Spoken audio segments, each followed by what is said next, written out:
This is the 2026 AFL Premiership season. On ABC Sport. AFL. On ABC Radio. On digital. And ABC Listen. Look for the AFL button.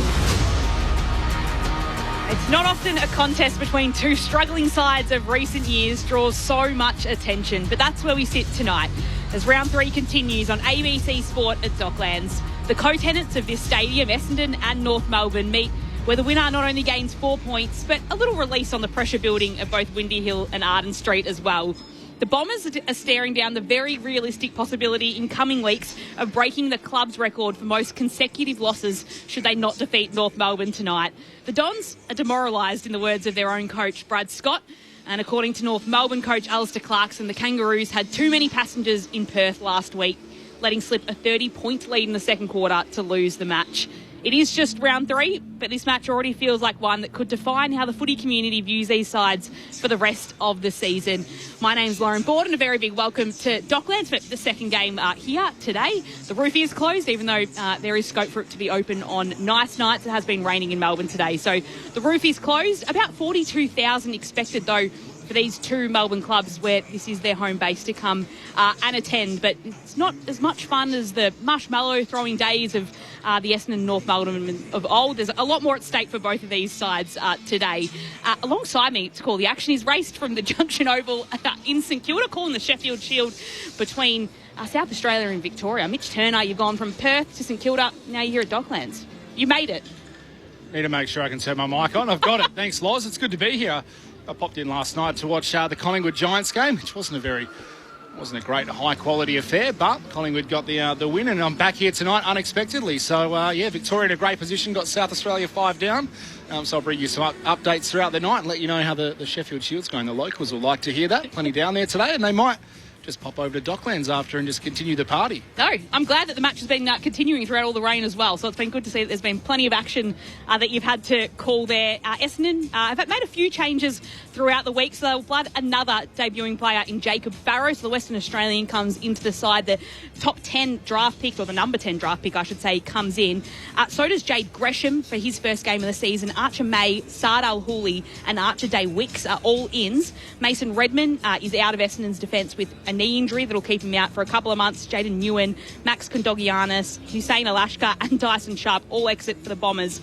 While for North Melbourne, Aidan Corr and Callum Coleman-Jones are in, and there's a big inclusion of George Wardlaw into the midfield, while Griffin Logue, Jacob Constancy and Jack Darling was omitted as well. The 300-gamer, the premiership player out west, is out for North Melbourne as we head into this match at Docklands, which will start in about 20 minutes' time. Lauren Borden, Mitch Turner to call the action. Our ABC Sport experts in the back row of our box. 323-gamer for St Kilda, Nathan Burke. Good evening to you. Hello, Lauren and Mitch. It's great to be here. It's I described this one as the NASCAR Cup the other day. When you watch NASCAR, the cars go round and round, and you're just waiting for a crash. Yep. There's going to be a crash today, but which team's going to crash? Well, make sure you shout out the moment it happens. Yep.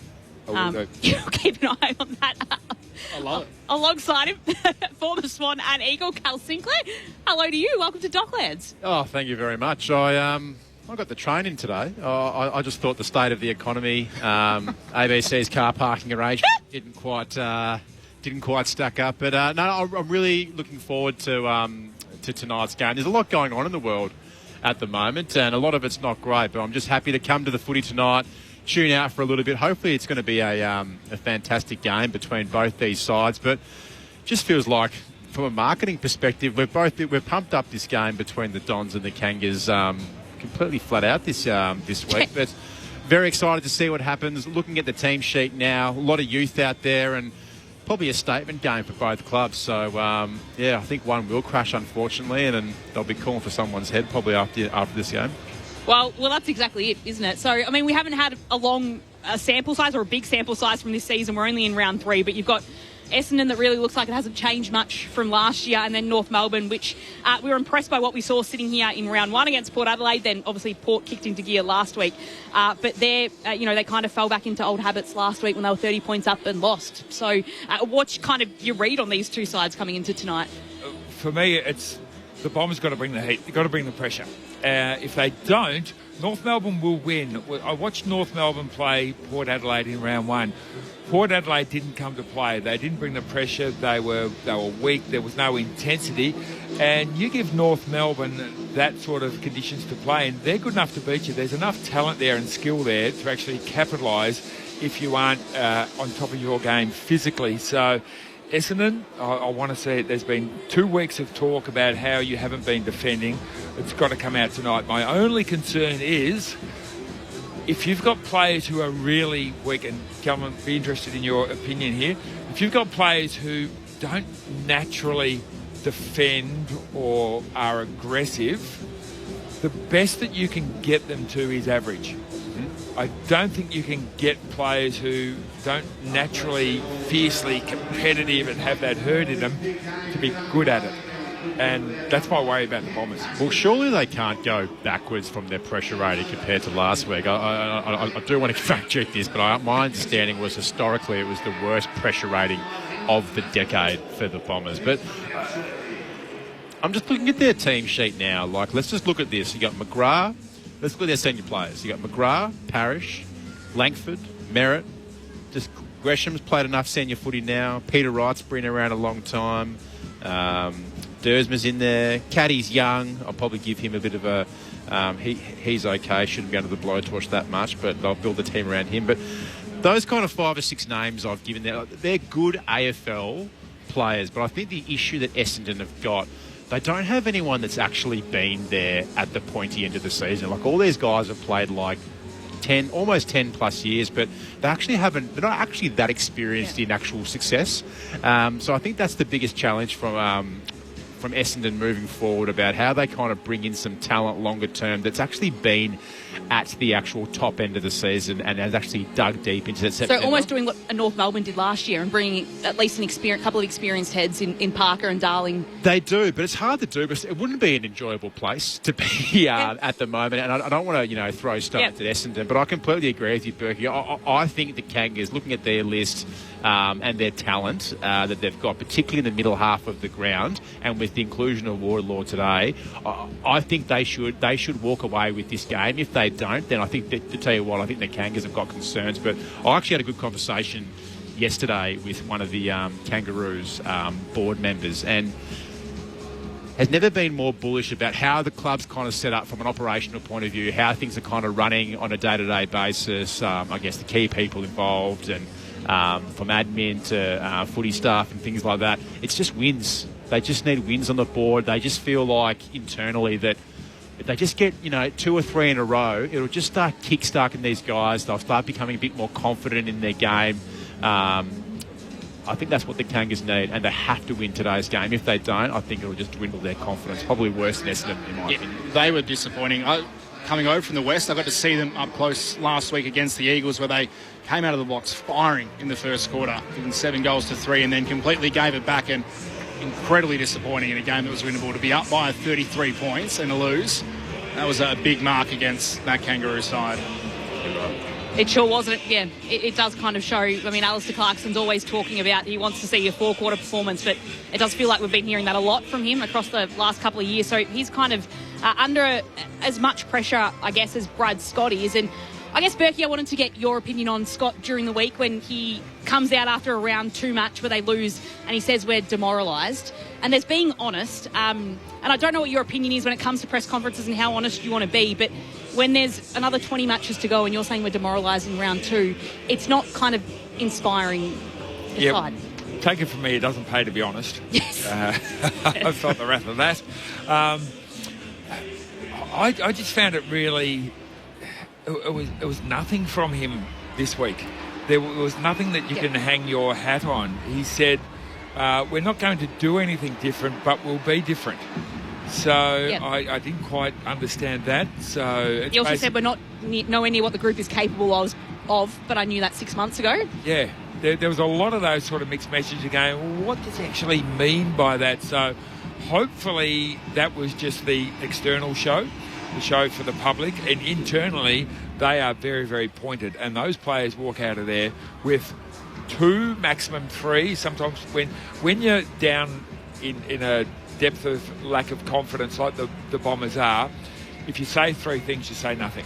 So he has to come up with the top two things that are going to get them to be competitive tonight, then hope that the inherent drilling kicks in. But what I heard from the press conference and what came out of the club, well, I can't hang my hat on what they're going to hang their hat on, because it was just a bit of... It was shocking.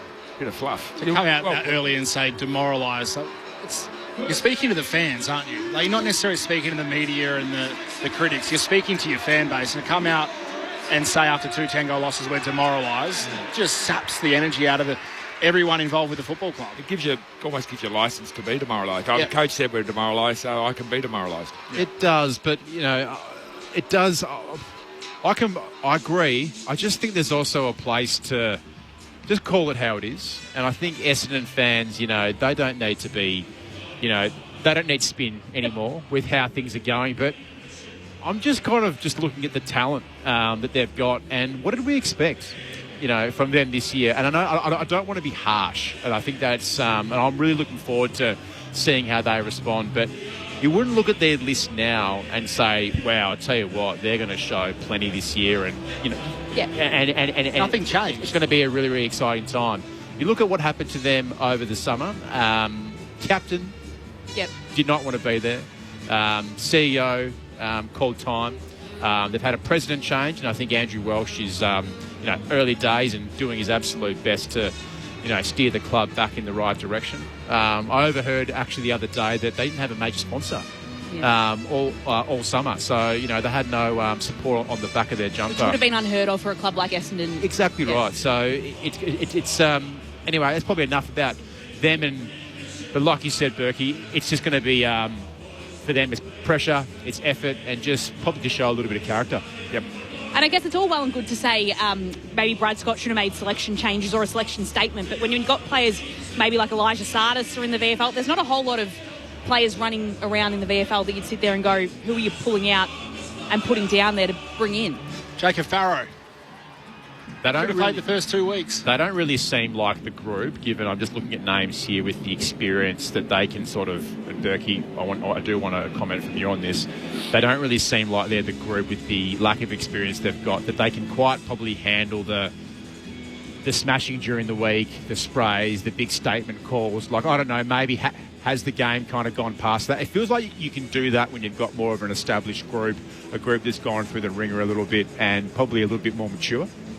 Yeah, at least some players. And you read out the 5 players who are their experienced ones before, and we're sort of scraping Gresham and those sort of blokes into that.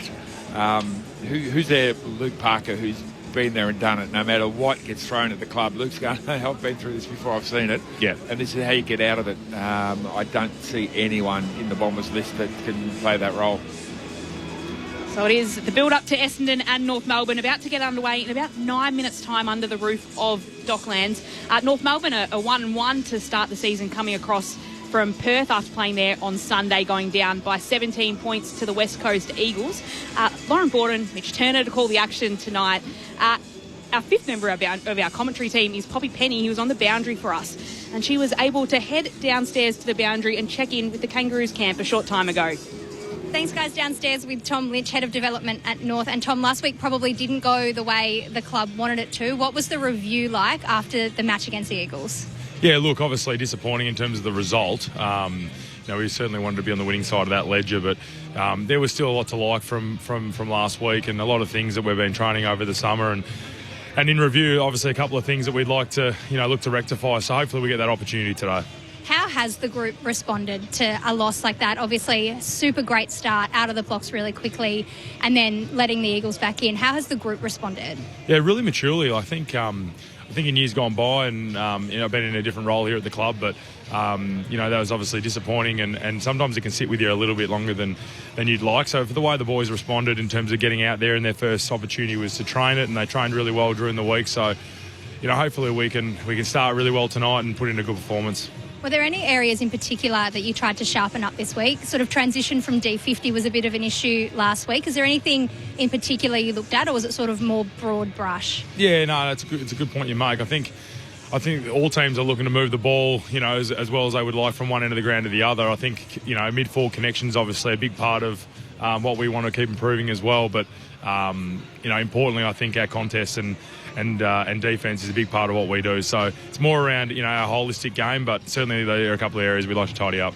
We mentioned the good start from last week. How much sort of positivity can you take from something like that? Yeah, heaps. I think we have started the year really, really well, and I think, albeit, as I mentioned, last week's result, there's a lot of indicators within the game that we're certainly trending in the right direction with, and a week earlier we put in a really good performance in front of our fans, and back here at Marvel, albeit an Essendon home game, we're going to see hopefully plenty of blue and white. How do you go about, I guess, distinguishing between the incredible round one performance against Port and then what happened last week? What changed, if anything? Yeah, look, a lot of credit has to go to West Coast's performance last week, and we are still really early in the season.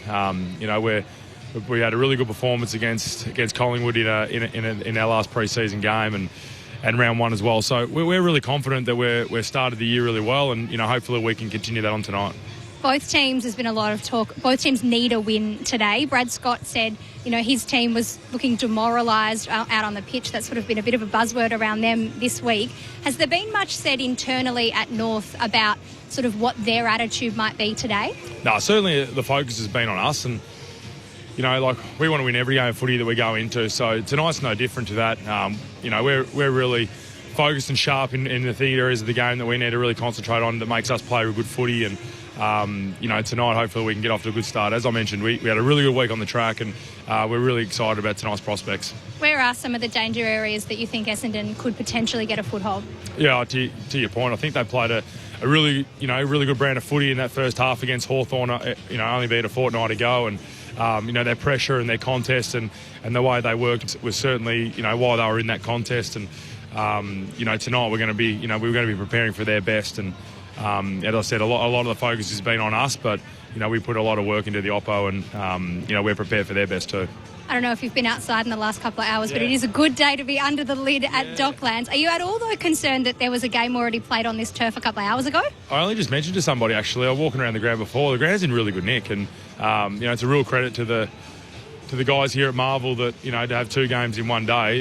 You wouldn't know. The ground's in great nick, and I was only here the other week for Ed Sheeran as well. So to be in the condition it's in is really really surprising. But we're really pleased that we're back here at Marvel and back in front of some fans. So it's going to be a good night. Tom, thanks so much for your time. Good luck today. Cheers. Thank you. Thanks to Poppy Penny downstairs with Tom Lynch, the North Melbourne assistant, a few moments ago to have a chat to him ahead of the Kangaroos taking on Essendon. In a few moments' time, it'll be the opening ball up, I guess is what we're calling it these days. Lauren Borden, Mitch Turner calling the action, Cal Sinclair, Nathan Burke, your experts, and Poppy Penny downstairs on the boundary. We'll check in with her to get a conditions update in a moment. One of the key-ins is George Wardlaw, who's had a lot of issues along the way between hamstrings and concussions. But, what does he add to this side now? We've seen Finn O'Sullivan jump in as a youngster and be part of those centre bounces and the midfield work there. But to have George Wardlaw back in, kind of combined with Harry Sheasel there. He's somebody that Essendon would love to have. Pretty much. He's exactly the player that they need. Gives his all, just throws himself in, sometimes to his own detriment. And if he wants a really long career in this game, he's got to try and temper that slightly, which is really, really hard to do for a young player, because that's the way he plays and that's the way he's got to this level by playing that sort of way. But he brings other things to the game as well, so he's got to focus on those and bring those. But if I'm the other midfielders and I know George is in there alongside me, well then he's going to take a fair share of that battering in there, and I can get a couple of cheapies on the outside. So he's a vital player to have in this team. Both teams going through their final warm-ups. North Melbourne in the 50-metre arc to the Lockett end of the ground, and to the Coventry end it is Essendon. Gives us a chance to head downstairs to the boundary. We're sitting in the front row.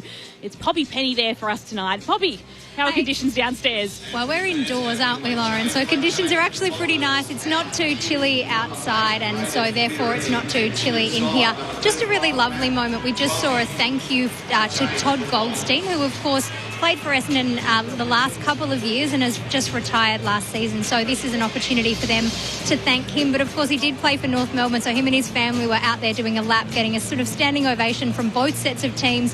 Him and his family were wearing scarves with Essendon on one half and North Melbourne on the other. So that was quite a nice touch. Just the benches before this game gets underway. Jacob Farrow in his first game will start on the bench for Essendon, along with Darcy Parish, Jade Gresham, Archer May, and Saad El Houli. And for the Kangaroos, Lockie Doverson, George Wardlaw will start on the bench, which is interesting. Zane Dersma on the bench as well, along with Callum Coleman-Jones and Tom Ramirez.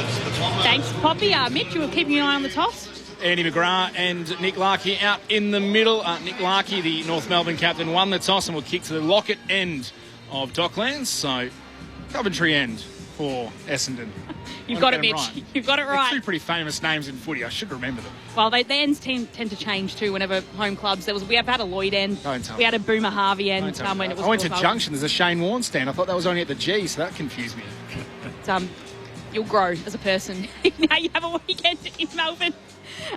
It is North Melbourne and Essendon. So North Melbourne defeated Port Adelaide in round one here by 46 points. Port Adelaide then defeated Essendon by 63 points last week. Is there anything we can take from those two games coming into today? Well, that means a 100-point win to North Melbourne by my calculations. I was never really good at maths. I like when the corresponding fixtures line up, though. It is. I don't think you can read a lot into that. Port Adelaide were completely different teams from round 1 to 2, so it doesn't mean a great deal. I think just the midfield of North Melbourne combined with the tall, strong defenders that they've got down there in combat and the like will get this job done. Good. So it is. Well, I'll get your tip, Carl. Kangas should win this one. 5 goals. Berkey? Kangas by 62 points. 62 points, all right. So here's North Melbourne and Essendon about to get underway. The Kangas haven't beaten Essendon in a decade, and Essendon, of course, on a 15-game losing streak. So they're quickly heading towards their record low of 17 in a row that happened in 2016, back during the drugs saga. But we are set to get underway. Essendon and North Melbourne under the roof of Docklands. Here's Mitch Turner. Siren sounds, umpire holds the ball aloft. North Melbourne v Essendon.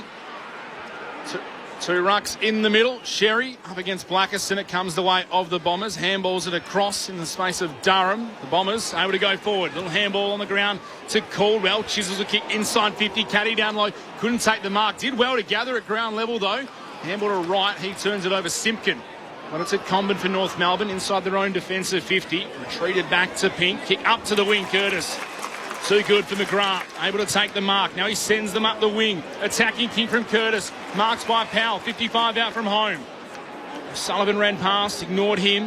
Had a couple of options. Instead goes across his own attacking 50. Floating down, taking the mark is Dylan Stevens, who takes it right on the 50. And the left footer, he can go the journey from here. He does have a good boot. Dill playing with him at Sydney for a Here he goes, plays on. Runs around, plays on, kicks towards goal. It's right to the line. It's off to the right-hand side, though, so a minus score. North Melbourne get the first score on the board, 1 behind. Essendon yet to score. 1 minute played here. Saturday night footy on ABC Sport. Lauren Borden. Andy McGrath brings the footy, just chips it across to the right back pocket, where he finds Zach Reid, who puts it on his boot and will go down the wing. Jai Simpkin puts his body in the line, comes through the pack. It'll be a free kick to Essendon, and Sam Durham wants to take it away and run with it. Takes a few bounces, centres the ball inside 50. Blackiston running in, slides in to take the mark for Essendon. And dead in front, Rocky Blackiston will have the first set shot at goal for Essendon.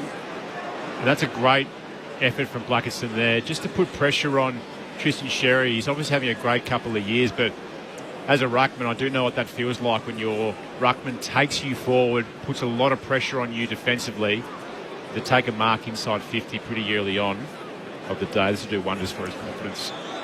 Out of the Coburn Cobras, now in his preferred position, Azra puts this one on his boot, and it goes straight through the middle for the first for Essendon. They move ahead against North Melbourne. Early days, it's 1 straight 6 Essendon. North Melbourne just put 1 behind. 2 minutes played in this opening term. It's Saturday night footy on ABC Sport. Your experts Nathan Burke and Callum Sinclair. Well done by the big fella. He realised that the Bombers down here in front of us were taking the advantage from the marking free kick, and he just took off straight down the middle of the ground. And as you said, the ruck is one of the few spots these days we can actually say this is your direct opponent, and now you have one over your direct opponent, so advantage to the Bombers. So good start there. The Kangaroos had a really good fast break opportunity down here in front of us before that, and Stevens just didn't take it. He was just a little bit too conservative going inside 50 and paid the price. All back in the middle. Blackiston got up high, tapped it down, but Sherry did the roving for North Melbourne. Got the ball to Sheasel. High kick towards half forward. Big fist come from Archie Roberts. In there now is Caldwell for the Bombers. Over the top of him is Powell. He lost it. Now Curtis goes at it. Overran it. Able to come out of the back half are the Bombers. Through hands. They work it forward. Roberts gets on the end of it. Kick inside 50. Comben has front position. Takes the mark. Strongly in front of Peter Wright. That was a good split by the Bombers there. They had one come at the footy and one go back to goal. It's just a shame about the kick. Again, Peter Wright would be absolutely filthy. Retreats back to the top of his defensive goal square by foot to Core. Does Comben, and now to Luke McDonald in the right back pocket. It's the exit defensive 50. It's a tight kick. Well done though. Found Parker. Handballs to Finn O'Sullivan. Terrible handball. Put him under pressure. McKercher has to come through. Gather. Sets it out in front of Caleb. Daniel couldn't take it. Davies Uniacke could though. North Melbourne fumbly on the far side of the ground. Stevens, he loses it now. Merritt's on top of the ball. Did he dive on it? Umpire circles no. We'll ball it up on the city wing. Just slightly favouring Essendon's attacking half. They lead by 6 points. 5 points. So in the ruck, Sherry gets a tap out down to Sheasel. Hand pass to Stevens, who skies the footy up. And in the end, it'll fall to ground. Durham chases after it. He's beaten to the footy by Sherry. Taken to the turf, and it'll be a ball up the side of the ground, or it'll be a free kick going to Tristan Sherry. The signs are good for the Bombers. There's been spoils, smothers, blocks, all those things. It's not just all about tackles, it's all those other hard things. North Melbourne work the footy down to centre half forward. Finn O'Sullivan takes the mark, dubs the kick inside 50. It drops for Larkey. He's not paid the mark. Just slips out of his hands at the very last second. Zach Reid has the footy, kicks it, smothered out of bounds. The ball will be locked inside forward 50. The smother coming from Cooper Trembath. And it'll be a throw in 20 metres around from the left behind poster in North Melbourne's attacking 50. Sherry gets there into Blackiston. Both get a hand on it. Sherry tries to robe his own work. Tackle, taken the ground by Merritt. And they'll reset again. This time they'll toss it up. North Melbourne just had a ton of handballs that were hitting the deck over there. If you were playing a top 4 team, they would absolutely make you pay. If the ball hits the ground, you have turnovers like that. All tossed up in the air, 40 metres out from its attacking goal. Caldwell couldn't find a teammate by hand. Curtis crashed in, so too Dersma. They tie up again. Another ball up, slightly closer. 35 out from North's attacking goal. Sherry and Blackiston, two battle. Sherry got the decisive hand down the way of the Bombers. Roberts, little look away handball, wasn't a great one. Forced Caldwell to overrun it. Roberts is down behind play. McGrath's gone in now for the Bombers. The captain, he's wrapped up. Ball up coming 48 metres out from North's attacking goal as Roberts a bit slow to get to his feet just beyond this contest. Still slumped over a little at the back of this contest. Empire does toss the ball up. Sherry goes back to grab himself. It's half a tackle, still paddling it away. In the end, it dishes it off to Powell, which will work for him as he dribbles the ball inside forward 50 towards Larkey. Gets on the bounce, pushes it away. Curtis is there, shrugs off a tackle, can get the hand pass out to Powell, who'll just dab this one towards goal. He's offline to the left. And it's a minor score for North Melbourne. Good little passage to get them with Powell having a snap at goal. It's 2 behinds. North Melbourne trailing Essendon 1 straight 6. They play on quickly, get the ball to left half back. Reid able to move it quickly now by hand. The Bombers going through the middle through Day Wicks, kicks up the wing, no mark taken by Perkins, falls back his way though. Handball inside back to Day Wicks, spins out of traffic. Handball forward, too hot for Guelphy. Coming out to meet it is Caddy, overran it. Pete read it well, able to gather for North Melbourne on the fly, and short kick finds Sullivan. They're out here. O'Sullivan turns and goes. Davies Uniacke has space over the back on the far side of the ground. Marks plays on inside 50. Zerha has the space. It's all set up by the rebound down back from Toby Pink. End to end, Zerha will have the set shot, kick from about 45 metres out, tight angle to the right, just inside half forward. Well, the modern game, everything has improved, Callum, except for handballing. It's crazy. It's the easiest skill to do, yet the amount of handballs that hit the ground and miss targets in the modern game, it's astounding. Cameron Zerha, the bright orange boots on, tight kick, set shot on the way. The drop punt is a beauty. He pumps the fist and North Melbourne have their first goal. And they retake the lead. 1-2-8. The Kangaroos, the Bombers are 1 straight 6. We've played 7.5 minutes here in the first term. Saturday night footy on ABC Sport. Our experts in the box, Nathan Burke and Callum Sinclair. No, you are right, but I will say, Cam Soho, that was a cracking goal from that part of the ground. To how that came off the boot, looked absolutely marvellous. But I will agree, both teams just can't execute by hand at all. The ball has hit the ground so many times, but the opposition can't make them hurt. And I think I made the point earlier that the top 4 teams, the Brisbanes of the world, the Adelaides, the Sydney Swans in particular, once they get a sniff of the ball getting turnover or it hits the ground, they make you pay and they score. It probably just shows where these teams are at. They're getting 1-2 efforts to correct themselves. Back in the middle, Blackiston and Sherry rise at the same time. In the end, it's Wardlaw that can hand pass it back to Sherry. Hand pass to Davies-Uniacke. First forced to hand pass in a hurry. Kircher takes it and chips it away to Blamires, who puts it on his boot. It's not a great kick as it comes off, which means Parrish will pick it up and the Bombers can go here to Merritt. Hand pass to Caldwell. Puts it towards the goal. He'll nearly bounce it through. Not quite. He didn't really have anything ahead of him, so just had to go for the goal himself, and it's just a behind for the Bombers. North Melbourne's lead cut back to 1 point. 9 minutes played in the opening term. Saturday footy on ABC Sport. And Kircher played on from the restart, ran his measure and then kicked it straight to Peter Wright, who chopped it off, has marked it for Essendon. Won't have a shot, instead goes into the pocket. The leader's on. And the mark is taken by Archie Perkins, who'll have a set shot a little closer. There's a blood rule, so Charlie Common's got a little bit of blood on the left knee. He'll just come off and we'll have a short break, but Perkins will have a set shot. Will kick from about 45 metres out. Tight angle to the right. Same angle that Cam Zerhard has had at the other end. I'm not sure how you can miss Peter Wright. He's probably the biggest bloke out there. But as you called it, Mitch, kicked it straight to him. Well, it was how he actually played on from the behind. He played on. The Kangaroos weren't set up at all. And then he was just caught in complete two minds. Just made a very unfortunate skill error. Archie Perkins has got a lot of class. The kick on the way, though, that's not his best effort. Always hung it out to the right. Sneaks in for a minor score. 1-2-8 apiece now. 10 minutes played in this first term. Lauren Borden. Kircher brings the footy in, chips it across to Luke Parker, who's in the right back pocket for North, and he'll move it along the city side wing out to a contest. Larkey wins out, takes the mark, then hand passes it across to Wardlaw, who chips it forward. Curtis there at the drop, took it on the half volley, gets tackled over the line, and it'll be a boundary throw-in on the outer side of the ground.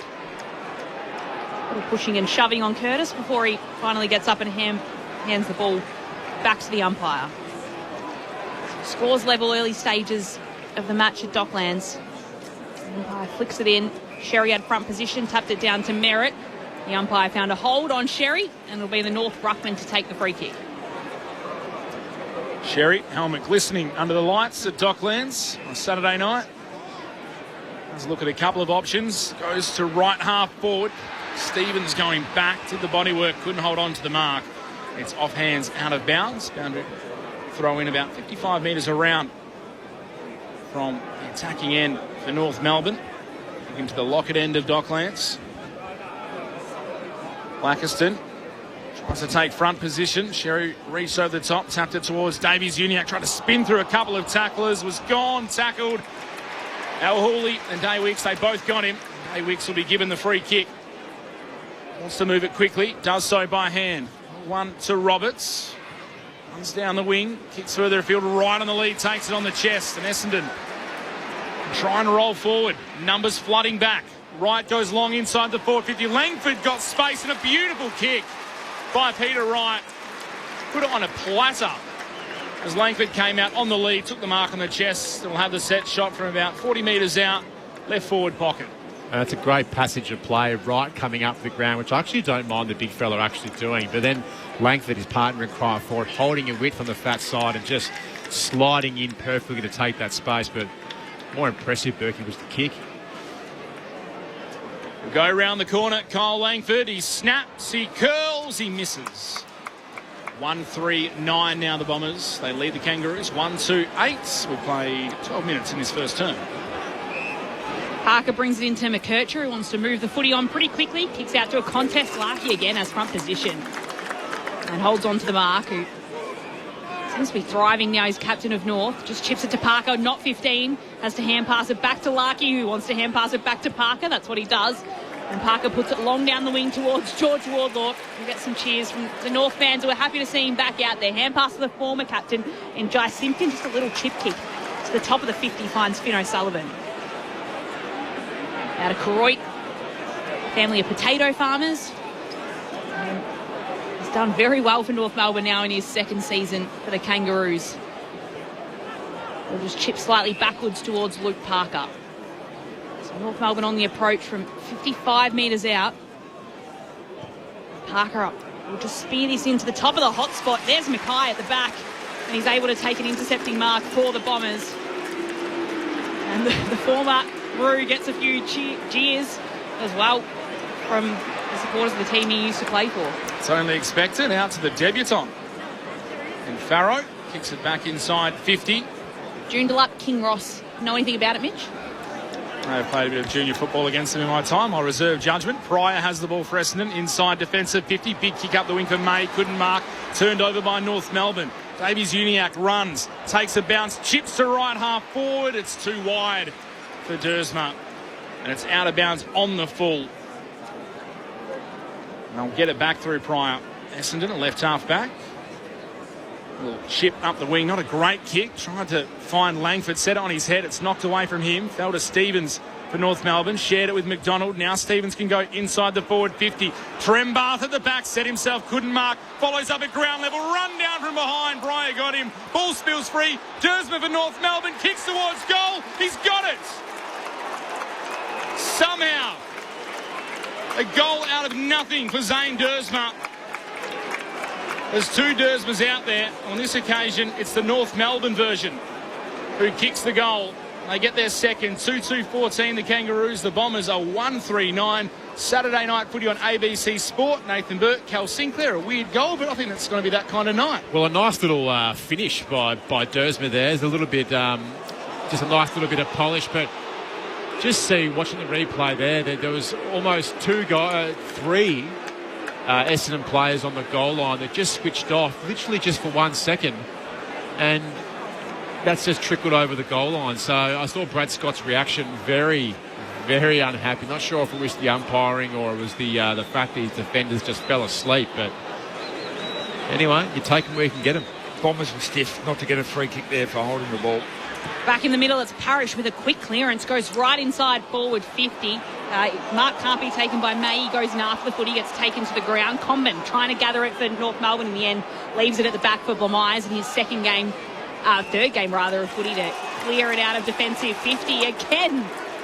There's a call for a free kick, and this time it is to George Wardlaw. And we can check in with Poppy Penning on the boundary. Yeah, I was just going to say that Comedi's back on just with that knee patched up. He looks totally fine. I'm sitting in a large group of Essendon supporters and they agree with Brad Scott on that last decision. Thanks, Poppy, as George Wardlaw kicks right down the wing, and it's Archie Roberts for the Bombers, though, that can clean it up.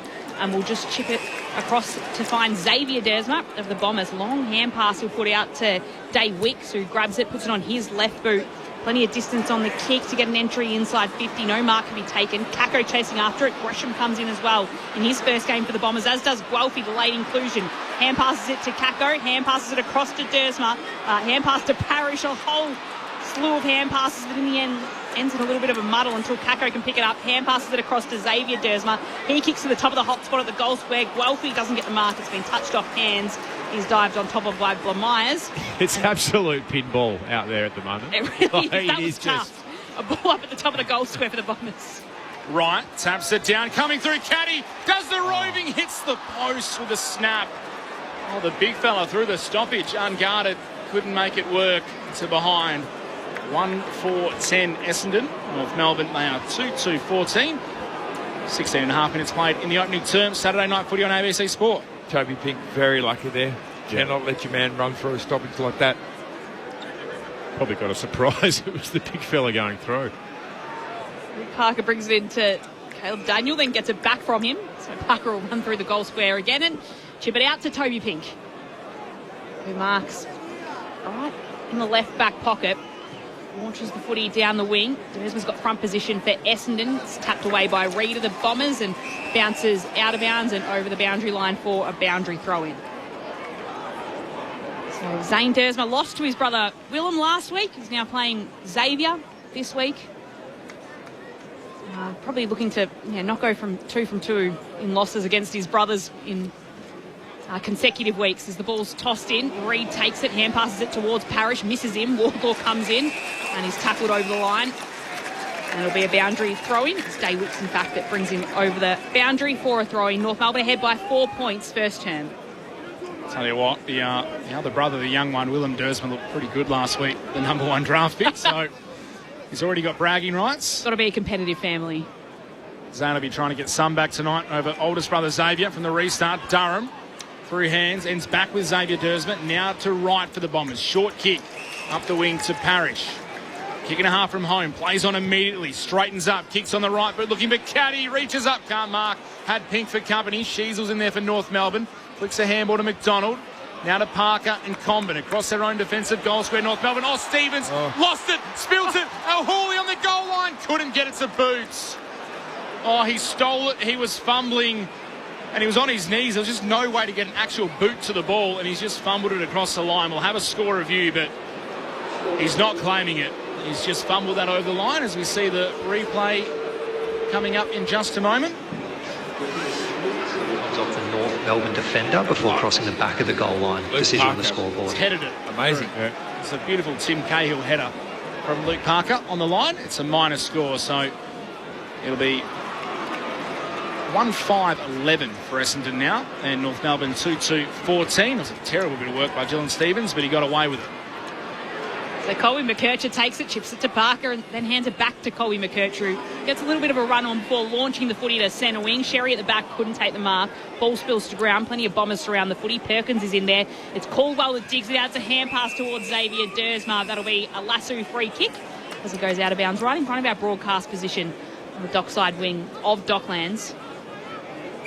Second game here today after Brisbane defeated St Kilda in the earlier match a few hours ago, as kick comes right to a packet, left half forward for North. Sullivan's there. He gets mobbed by a group of 3 Bombers, including Zach Reid.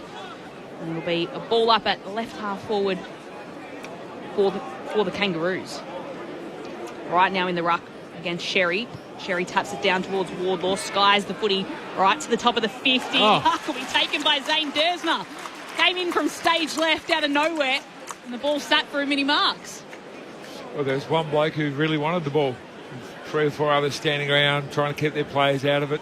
And he was the one who wanted it. He was the one who ended up with it. Good effort, young man. Absolutely. And I think if you're Zach Reid, you need to be going very, very hard at that. He was in the position there to really impact. But tell you what, though, a nice bit of courage from the young fella. Leapt up to take the mark, now looking for his second goal of the first quarter. It is a good-looking kick, and he has got it.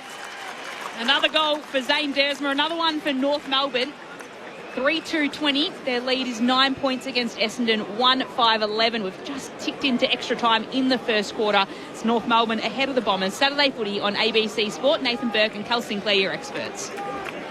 It was a really nice shot for goal too. He's got a lovely run-up. It's very steady. It came off the boot beautifully well. So you imagine if he gets the ball inside 50 fair bit, he's got that ability to be a goal-scoring wingman who can move up and down the ground. So got a player there. What I liked most about it was that he wanted the ball more than anyone else in that vicinity and got the rewards. And his direct opponent there was Andy McGrath, who actually left him, went around the back of the stoppage, didn't think he'd make an impact. Going inside 50, captain of the footy club, you've got to play to have a defensive first mindset. There is double Dersma, and that's a Dersma double. Back in the middle, Davies Uniacke wins it at North Melbourne, gives it to Sheasel on the left boot. Kicks inside the forward 50. Curtis got to the front, couldn't mark it. Reid spilt it for the Bombers. Curtis followed up, picks it up, tries to shake a tackle. Handball to Larkey. The skipper around the body, it's smothered. Falls on the line. Essendon have to clear. The first gamer receives the handball, Farrow. Normally good by boot, kicks it out towards Al Hooley, couldn't take the mark. Lemires has it for North Melbourne. Handball on the wing, inside to Stevens. Big collision inside. Sheasel caught one in the ribs from Sam Durham. Tristan Sherry has taken umbrage to it. Now Davies Uniacke was in the marking contest, so it was paid as a legal contact against Durham. It's a big hit. Sheasel's okay. Gets to his feet, kick and a half out. Kicks to the top of the goal square, floating across. Xavier Dersma takes a defensive mark. No chance he was letting his brother anywhere near that this time. He thought he'll intercept it himself. He goes out to left half back, where the first game of Farrow can kick down the wing. Long kick down the wing, and that'll be a turnover. The number 10 draft pick as Sheasel takes it and marks, hand passes it with Davies-Uniacke and gets shared it back with Sheasel, hand pass back to Core, and he flares it out wide to Comben. Now Comben's on the dockside wing of Docklands, kicks it out wide towards Powell, and he'll mark. One of his best seasons last year, Tom Powell, and he kicks inboard towards Finn O'Sullivan, who marks on the AFL logo and wants to play on. It'll be a deep kick right to the top of the goal square for North Melbourne. Curtis rises, is punched away, and it'll bobble its way out of bounds for a boundary throw in just around from the left behind post for North Melbourne, where there's a pretty packed cheer squad sitting down at that locket end, and North are ahead by 9 points, and a pretty good crowd coming in all round for a cool Saturday night in Melbourne. It's Corbett Middlemass called it last night. It's a double dipper at Docklands today. I like it. Not a double header, separate ticketing. Shallow throw in. Sherry and Wright had to run up to meet it. Off hands comes to Caldwell for the Bombers, then to Dersma, now to Parrish. Handball over the top to McGrath. Running off half back, takes a bounce. Trying to take the game forward. Beautiful handball forward to Durham. Back inboard in front of centre half back to Caldwell. The Bombers go forward. Kick up towards Caddy, who marks it. 55 from home. Wheels went to load up, ran into a teammate in Johnson, then missed the handball. Parker's able to gather for North Melbourne, and McDonald, 5 foot, can go out now to Powell, and they can move it up the wing to Sheasel. Sorry to interrupt, but that was just one of the most remarkable missed opportunities. I think we might see a few of those tonight as Harry Sheasel takes the footy and kicks it right down the wing to a pack, falls to ground. Parrish keeps it in, can take it, hand passes it, needs Wright to bend down and pick it up. Powell will beat him there from North Melbourne. Wright will do the tackling, and the umpire will come and toss the ball up. He's saying, Kelly, Jack Johnson ran past Caddy as he was wheeling to have a We shot. ran into him. He ran into him. So ball up centre wing, dockside. Davies-Uniacke grabs the footy, gets a possession out, and then everyone's scrambling to find the footy again. Powell had a go. McKercher goes in and he tries. In the end, it's Guelphy for the Bombers on his hands and knees. Hand passes it towards Perkins. Caldwell digs it out. Hand pass to Merrick. He almost throws it out, but Finn O'Sullivan will take it anyway for North. High skying ball to the top of the 50. Larkey pulls it to ground. Zerha's in there, can take it. Hand pass it to Davies-Uniacke. It'll be a free kick coming back to Cam Zerha. Centre half forward for North. He puts the kick out wide in the end. Alvuli will mark. It was touched though by Stevens, who's the play up. Why you would kick it out there, I have no idea. It's a pretty hurried kick as well. And in the end, it's the Bombers' ball now via Zach Reid, who pushes the ball out to Merritt. Bounces a couple of times before getting to him. He can take a bounce in a little bit of space on the outer wing at Docklands, and then hand passes it away to Farrow for a kick right to the top of the 50. No mark taken by Parker. Allows the Bombers, and in again Durham with the footy. Can hand pass it back to Perkins. 52 metres out from goal for the Bombers. Centering ball, Caldwell was sitting under it, but Zerha got back there and could punch it away. Hand passes it across to Daniel. Daniel kicks up the middle, couldn't find Larkey on the lead. Terrible kick, and the handball coming back the Bombers' way was a shocker. Sets a task for Zach Reid, has to go back and gather it. Right, his kick was smothered. Ball ricocheting along the wing below our commentary position. Curtis goes in, he's tackled by Pryor. He lays on top. As Nathan Burke alluded to, it's holding the ball. It's a little bit stiff too on Curtis. Allows Essendon to switch the ball inboard to Merritt, further across the ground to Farrow, and now the full switch is completed to the city side. Langford marks. There's a lead presenting further afield in Perkins. Wheels, goes, kicks it straight into the player next to him in O'Sullivan. They've turned it over. Stevens, handball back for North to O'Sullivan, to Dumberston. Back out wide for Stevens. It hasn't been a great advertisement for Australian rules football this quarter. Not that we weren't expecting it. Short kick to McKercher. Wants to play on for North Melbourne. Runs, takes a bounce, kicks inside the forward 50. Curtis going back, went with one hand, dropped the mark, should have taken it. Coming through the pack, Trembath. Handball to left half forward. Powell gathers, kicks inside the 50. Marked by McGrath. It's pretty terrible football at the moment. And Essendon will rebound off right half back to Xavier. Dersma kicks up to May. Can't take the mark. It spills to Guelphy, who handballs to Wright. Wright takes it and will put it right down to right half forward to Caddy. Almost bounces off his chest. He can gather in the end. Hand passes it towards May, who kicks it to Kako, who's on the lead ahead of Parker and marks. He points to the goals. He's about 45 metres out. Would need to kick from basically the paint of 50. He's basically indicating that's what he wants to do, Isaac Kako. There's been a lot of chaos in the last kind of few minutes, and looking forward to having a chat, Berkey, at quarter time. Just getting a little bit of an assessment, but it's just it's just pinball. Isaac Kako had a lively week last week in Adelaide. He comes in now for a set shot. 48 metres out. He will curl this one towards goals. And he's got it for Essendon. Puts it through for the Bombers. And 2-5-17 is what Essendon moves to. North Melbourne at 3-2-20. There's only 3 points in this match. North Melbourne with the lead. 28 minutes passed in the first quarter. It's Saturday Footy on ABC Sport. Well, both teams are allowing each other a fair bit of space to use the footy, getting free ball through the middle of the ground. And Essendon have controlled the ball twice and lowered their eyes inside 50, and that's how they've got their 2 goals.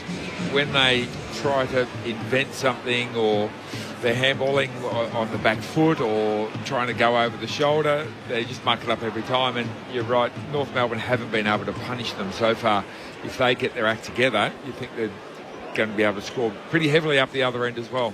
Poppy Penny downstairs on the boundary. Yeah, both benches really frustrated with the way this quarter is playing out, which is probably unsurprising. So are the Bombers fans sitting behind me. Ball back in the middle. Sherry did his own roving, got a kick forward, bounced into the lap of Stevens. His handball too hot for Sheasel. North just trying to gain clear possession. McKercher, he picks it up. Kicks inside 50. Last chance for North Melbourne this quarter, and it's foiled by Archie Roberts and the Bombers, and that'll end the first quarter. North Melbourne 3-2-20 by Essendon 2-5-17. A 3-point lead the way of North Melbourne here at Docklands. Lauren Borden?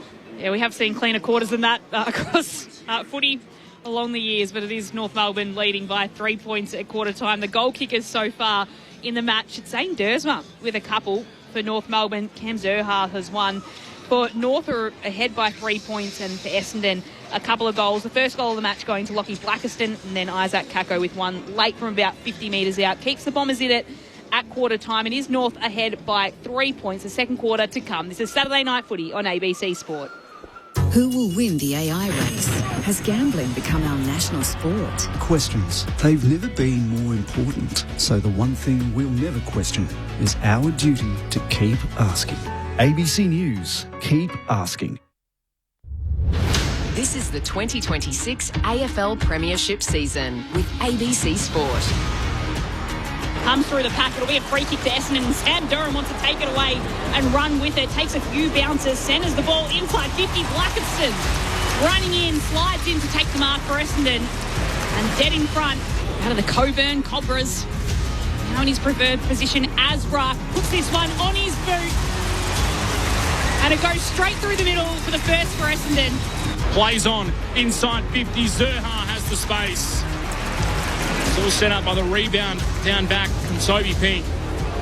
End to end, Zerha will have the set shot kick from about 45 metres out, tight angle to the right, just inside half forward. Cameron Zerha, bright orange boots on, tight kick, set shot on the way. The drop punt is a beauty. He pumps the fist, and North Melbourne have their first goal. Right to the top of the 50. Puck will be taken by Zane Dersma.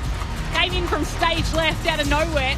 Left up to take the mark. Now looking for his second goal of the first quarter. It is a good-looking kick, and he has got it. Another goal for Zane Dersma. Another one for North Melbourne. The AFL on ABC Sport. On radio. ABC Sport Digital Radio. And ABC Listen.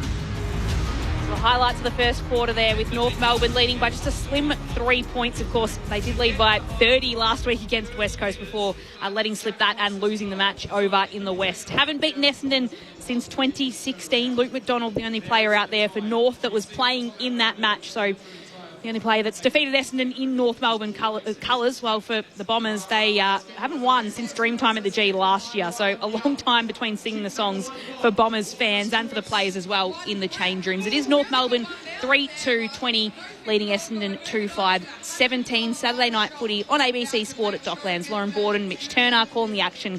Cal Sinclair and Nathan Berkey are experts, and Poppy Penny is on the boundary. So Cal and Berkey, it wasn't the prettiest first quarter that we've seen, but what did you take out of it from both sides?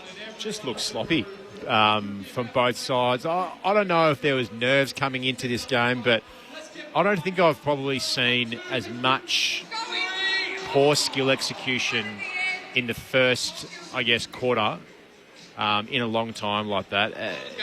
You could probably put it down to a little bit of inexperience, but Berkey, to me, it appears that both teams are trying to play quick every single time. Now, that's so hard to sustain for an entire game. The best teams have the ability to play in gears. So I really can't remember anyone from Essendon or the Kangaroos just getting the football and saying, no, actually, let's have a little bit of slow play and actually start controlling the ball. But the way that they just could not execute via hand today in that first quarter was extremely disappointing, particularly if you were a Kangaroos forward. Like, Mitch Larkey must see the ball hit the ground by the Bombers' poor execution and think, oh, my God, I'm going to be out here. And it just seems to be both sides seem to have 1, 2, 3, 4 opportunities. But when you, Berkey, you play the Sydneys and you play the Brisbanes of the world and the Freo and the Geelongs, like, they're hitting the scoreboard on those opportunities and they are making you pay. So lucky both teams aren't exactly on the at the top end of the ladder, but for me it was just skill execution from both teams needs work. Absolutely, it does. So inside 50s are 13 apiece.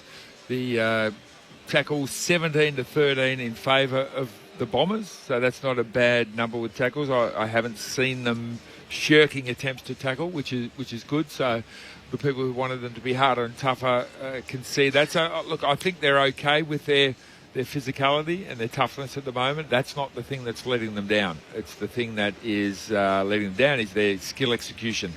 So the question will be, did they just get up for that first quarter and put pressure on in that first quarter? And is it their DNA? Can they sustain that now for the second, the third and the fourth?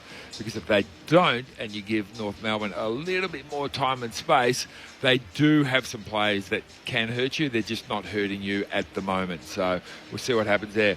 I like Peter Wright further up the ground. Yeah, that's good. Yeah, I think that's a good move because it allows Langford, these guys up forward, to a bit more space to lead into. And that's what he needs. He needs space to lead sideways like he did and have a shot for goal. So smaller forward line, I think, for the Bombers is going to work for them. 4 score involvements in that first quarter for Peter Wright, double anyone else on the ground. So backs up your point, Burke, of him getting up the ground as quickly. Jack Caldwell has the most touches for the Bombers. 9 disposals, going at 33% by foot. 7 for Dersma, 7 for Day Wicks. Luke Parker has the most on the ground, 11 touches, going by 83% as well.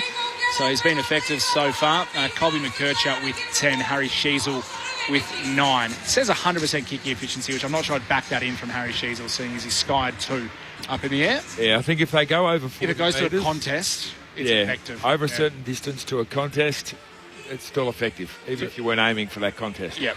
I'll tell you who I have liked in the centre bounce is Lachlan Blackiston. Yep. Massive leap on him. He is absolutely climbing over Tristan Sherry in those centre bounces, so he's had a really good start. Hit the scoreboard very early in the game as well. And here he is again with a huge leap against Sherry. Oh, he's almost half a metre higher than him, pushes it down. Sheasel's on the turf. And he gets dived on top of, and it'll be holding the footy. And that's what the new rules have been brought back into the centre bounce, is to actually bring the ruckman being able to jump, have a more traditional ruckman role in the game. Have you liked seeing what you've seen from the new ruck rule the first 3 weeks? Absolutely. Yeah. I thought the game just got absolutely out of control with players taking the ball up. So Durham inside 50, that's a turnover straight away as Jai Simpkins sits back and easily takes the footy that comes almost straight to him. He flares it out wide to Stevens. He's in the right back pocket. Right hemmed against the boundary line. A little unsure of what to do with it in the end. We'll go with a long kick right down the wing. Kai's at the back, punches it away from Larkey. Durham's in there, grabs the footy and evades Curtis as well. A long hand pass inside 50 to no one really in particular. It's Blamires that easily picks it up for North. Hand pass to Simpkin, hand pass to Stevens. He's caught. Xavier Dersma picks it up. Not a great hand pass to Merritt. That looked like almost a throw. Hand passes that though to Perkins, who just skies this footy up because he's out of options. It'll be Caddy that's there at the drop, can't take the mark. Xavier Dersma takes the footy, hand passes it to Caddy. They're in the left forward pocket. He's brought to ground by Blamires, and that will be holding the footy. They just got themselves in a little bit of trouble there, Essendon, and they'll lose the footy as a result. North Melbourne ahead by 3, early stages of the second. Durham wins the ball 80 metres out, running straight ahead, and then handballs to no one. Kick the forward. The kick exiting D50. Blackiston got in front for Essendon, couldn't mark. Roberts picked it up though. Handball to Perkins, now to Durham. Spears the kick inside the forward 50. A laser to Caddy, sliding down low on the knees, taking the mark. He'll kick from just outside 50. Very tight angle at left half forward. you've got a young fella like Caddy who was really quick then. As soon as he saw there's a turnover on the wing, he was on his bike leading into a hole. He leads well. He's a smart forward, so use him. So now he's had a shot for goal 50% of the time when he should have had 2 shots for goal.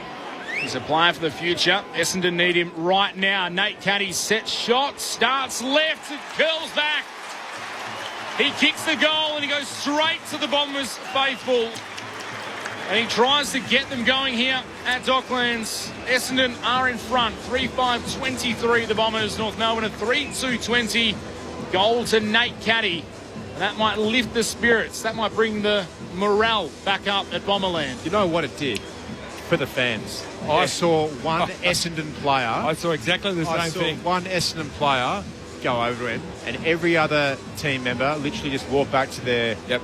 A couple of them walked over because the forwards get together before the bounce, and that's what they did. They just walked over. I reckon that's telling, Berkey, of the enthusiasm attitude of where they're at the moment. That was a cracking goal, and he actually tried to fire up his team, and not one, only one Essendon player came over to him. About the demoralised. That's the demoralised. Yeah, terrible. Caddy seems to be that spark, and unfortunately he was the one that got called out by Brad Scott last week. Back in the middle, Parrish has it, hand passes it away right into the path of O'Sullivan, bounces off him, then Parrish gets it back and hand passes it to Durham. Hand passes it to Xavier Dersma, who flicks it backwards towards Roberts. He puts a kick out wide over the top of the head of Langford, who can run onto it though, and then his kick will be smothered by Sheasel. Hand passes it back to McKercher. It's now North with the footy. Kicks over the top of the umpire. The mark is taken by Davies Uniacke. He'll switch sides and kick it out across to Blamires. Come out of the VFL and chips it out towards Simpkin. Now they're on the City side wing. A little short kick to Caleb Daniel. And he'll mark centre wing outer side of the ground. And we'll pop this one up right to left half forward where Cooper Trembath can mark. It's a little dinky kick inside 50. Larkey was on the lead. It was the perfect choice. And Larkey will mark ahead of Pryor. And he'll have a shot at goal for North Melbourne. I think McKercher's spot up in the middle of the ground there, Berkey, was outstanding, just wheeling on his left and just taking a risk, but probably caught the Essendon defensive structure, probably sleeping a little bit to find someone in the corridor, but just really opened him up, and Larkey finds himself on the end of it. So a little tighter than a 45-degree angle, kicking from about 45 metres out as well. Larkey skips over the blue paint of the 50 arc, puts this one towards goal, and the captain doesn't miss. 6 goals last week, and now 11 for the season for Nick Larkey. And he's got a few Roos players coming to him to give him a high five and pat him on the head, as North Melbourne are looking to break this drought against the Bombers. They're back ahead by 3 points in the 5th lead change of this match. It's North Melbourne ahead by 3, 4-2-26, Essendon 3-5-23, 5 minutes played in the second term. It's becoming a must-have in your team these days, that small halfback flanker who can hit the pass into the middle. It's a little bit risky, it's a little bit dicey, but they're not afraid to take it on. It won't always work, but when it does, it just opens the game up and creates such a steam straight down the middle of the ground. So that's what the role that McKercher plays. I'm tipping in his junior footy, he never went anywhere near the back line, but he's certainly making a name for himself now. He's got a lot of talent, Colby McKercher. He's only there at the moment. Well, he's might track on the end of this as Sheasel trying to gather. Kako bangs it inside 50. It's on the deck. It's taken by Comben, who was ragdolled over the line by Gresham. He took a bit of offence to it as well. The ball's out of bounds in the left forward pocket for the Bombers. Was a tad dangerous, though. It could have ended in tears. Got away with one himself last week, Charlie Comben. A little incident with Harley Reid. He's out there tonight, though. Shallow throw in. Blackiston shoves Sherry underneath it illegally. Said the umpire. They're setting real far back, the 2 rucks. So Condon had issues with Sherry during the week too. He did as well. There was a little bit of infighting. Beautiful kick up the middle for North Melbourne. Davies Uniacke can release McKercher. Then by hand to Sheasel. Breaks the tackle. Forward handball to Larkey. Has Daniel running past. North Melbourne are streaming inside 50 to Dersma, who marks on the lead. That's the best bit of play they've had all night. What a brilliant piece of work. Dersma has got to line up. It was very good timing by Dersma. I watched him very, very well holding that fat side run and just saw it get in the hands of Daniel and just timed that tick up lead perfectly. And strong hands by him as well. He had a fair bit of pressure coming up the backside of him from Pryor. This would be a good game for him. Probably a little in the breakout territory. Has never kicked 3 goals in a game. Zane Dersma, set shot from 45 metres out. Zane Dersma puts the boot into it. And he's got another 3 goals for the younger brother. And North Melbourne kick 2 in a row, and they kick away just a touch. 5-2-32 the Kangaroos. The Bombers are 3-5-23, 9-point margin, 3 goals to Zane Dersma. Our experts for ABC Sport, Nathan Burke and Callum Sinclair. Well, whilst you need the big fellas up front kicking goal, you'd need to bolster your scores from those medium-sized players. Yeah. And North Melbourne have had Zerha, who I put in that. He's not as consistent as you want him to be. You can't rely on him every single week. Paul Curtis is going to be that sort of player. Already in that first quarter, I wrote down next to his name a lot of half efforts. There was almost, he half marked it and he half got himself extricated from some tackles. But they're getting that 3 or 4 players who can hit the scoreboard each week besides Larkey, which is what they needed. George Wardlow with a good gather will put North Melbourne back inside 50. Be a contest. Zerha's a part of it. Can't mark. Falls down. Trembath was front position. Goes to turf. Ball goes out of bounds for a boundary, throwing inside North Melbourne's attacking 50. Yeah, for so long they were just a bit of a one-trick pony going forward, but now even Trembath is a player that deserves to be watched because on his day he can snag 1 or 2. Last week was his first match where he didn't kick 3 goals in a match, which isn't a bad start to an AFL career for Cooper Trembath. As Zerha grabs the footy, is dispossessed of it. Ball spills out, and McGrath does the tackling on Curtis. Just watch this stoppage here. Essendon all get sucked to the ball and North hold their perimeter on the outside. Let's just see if they start switching on. The umpire does throw the ball up. Daniel's there, and it's a free kick going the way of the Bombers. So maybe they get lucky there. And a 50-metre penalty as well. And then Blackiston ran into Sherry, and then Sherry's got knocked down to the turf as well. He's doing the old, I mucked up here, someone's going to hold the nose. So Blackiston now has been marched right into the centre of Docklands. He'll go inside 50 here. Wright was at the back. It's fallen to Perkins. He hand passes it away just over the top of Caddy. Falls down. Kako's there to pick it up. Spears it away. Was looking for Al Hooley. In the end, it's picked up by Day Wicks, who's 50 metres out on the boundary line. Centering ball, hoping for a mark. Langford and Guelphy were both there. No one could take it. And in the end, it's Davies Uniac who can clear it out of trouble towards Powell for North Melbourne. Quick handball by Powell over the top to Trembath. The big man providing running support. Chipped it over the top to Wardlaw. Running back to goal is Larkey. He's got Cherry further. Larkey marks. There's plenty going on behind the ball. Larkey goes to the top of the goal square for Sherry. He's knocked down late and cops a bit too from Pryor. He'll have the set shot from the top of the goal square. I mean, he should be marched about 7 or 8 metres further because it should have been 50. There's plenty going on behind the ball. In basketball, we used to call that cherry picking. This is now sherry picking. Well, he sherry picks himself a goal and he's going to go straight up to Jackson Pryor and tell him what he thinks of him. Now, the skipper, Andy McGrath, he's involved. A little bit of a scuffle at the top of the goal square. I think you're a brave man if you try and go up against Tristan Sherry. Charlie Comben found out that during the week and he's a teammate. So I reckon Christian Sherry should probably just go back to the centre bounce because I don't think he handled himself too well over the last couple of minutes. And I've got one of the all-time worst flops on YouTube, so I'm not going to talk too much about it. But it is a bad. I learned from it. It is a bad look, him doing that. But I think Berkey he got away with murder there. He had a really undisciplined act there, giving away a 50-metre penalty, and then stayed where he gave away. Exactly right. Yeah, he gave away 100. It worked out well for him, but you'd be disappointed in the coach's box if that's what you're seeing from the ruckman. 6-2-38, plays 3-5-23, Essendon's way. And it's back in the middle and the ball is with Tristan Sherry. North Melbourne's way. North Melbourne's way.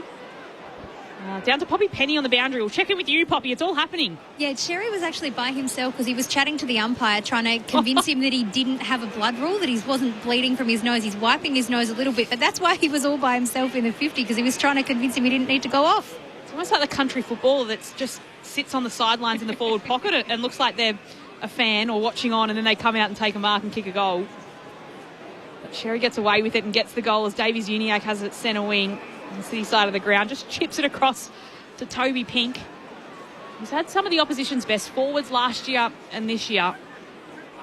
Out of Glenelg, kicks it inside forward 50, and here's Zach Reid who intercepts the ball for the Bombers. And we'll put it right back out to where it came towards Perkins, who marks and wants to play on quickly. Hand pass to Langford. He can take a bounce and then he'll put it on his boot to get a kick towards Caddy, who's outnumbered. It was a 2-on-1 and North wins out. McDonald hand pass to Pink. Hand passes it to O'Sullivan. He flicks it back to McKercher. Still in defensive 50. The hand pass comes to Powell, who is run down by Kako. Still play on, but it will work for the Bombers here because Guelphy can pick it up. He can spear the pass to Caddy in the forward pocket, and Caddy will get the free kick for chopping the arms. We paid against Toby Pink. And again, there's a little bit of pushing and shoving. As Caddy will go back to take his kick, but Kako's getting involved. Comben as well. McKercher's there for North Melbourne. And Caddy's still without the football until the umpire rolls it back to him and it goes past him. So just over the boundary line, they gradually break things up.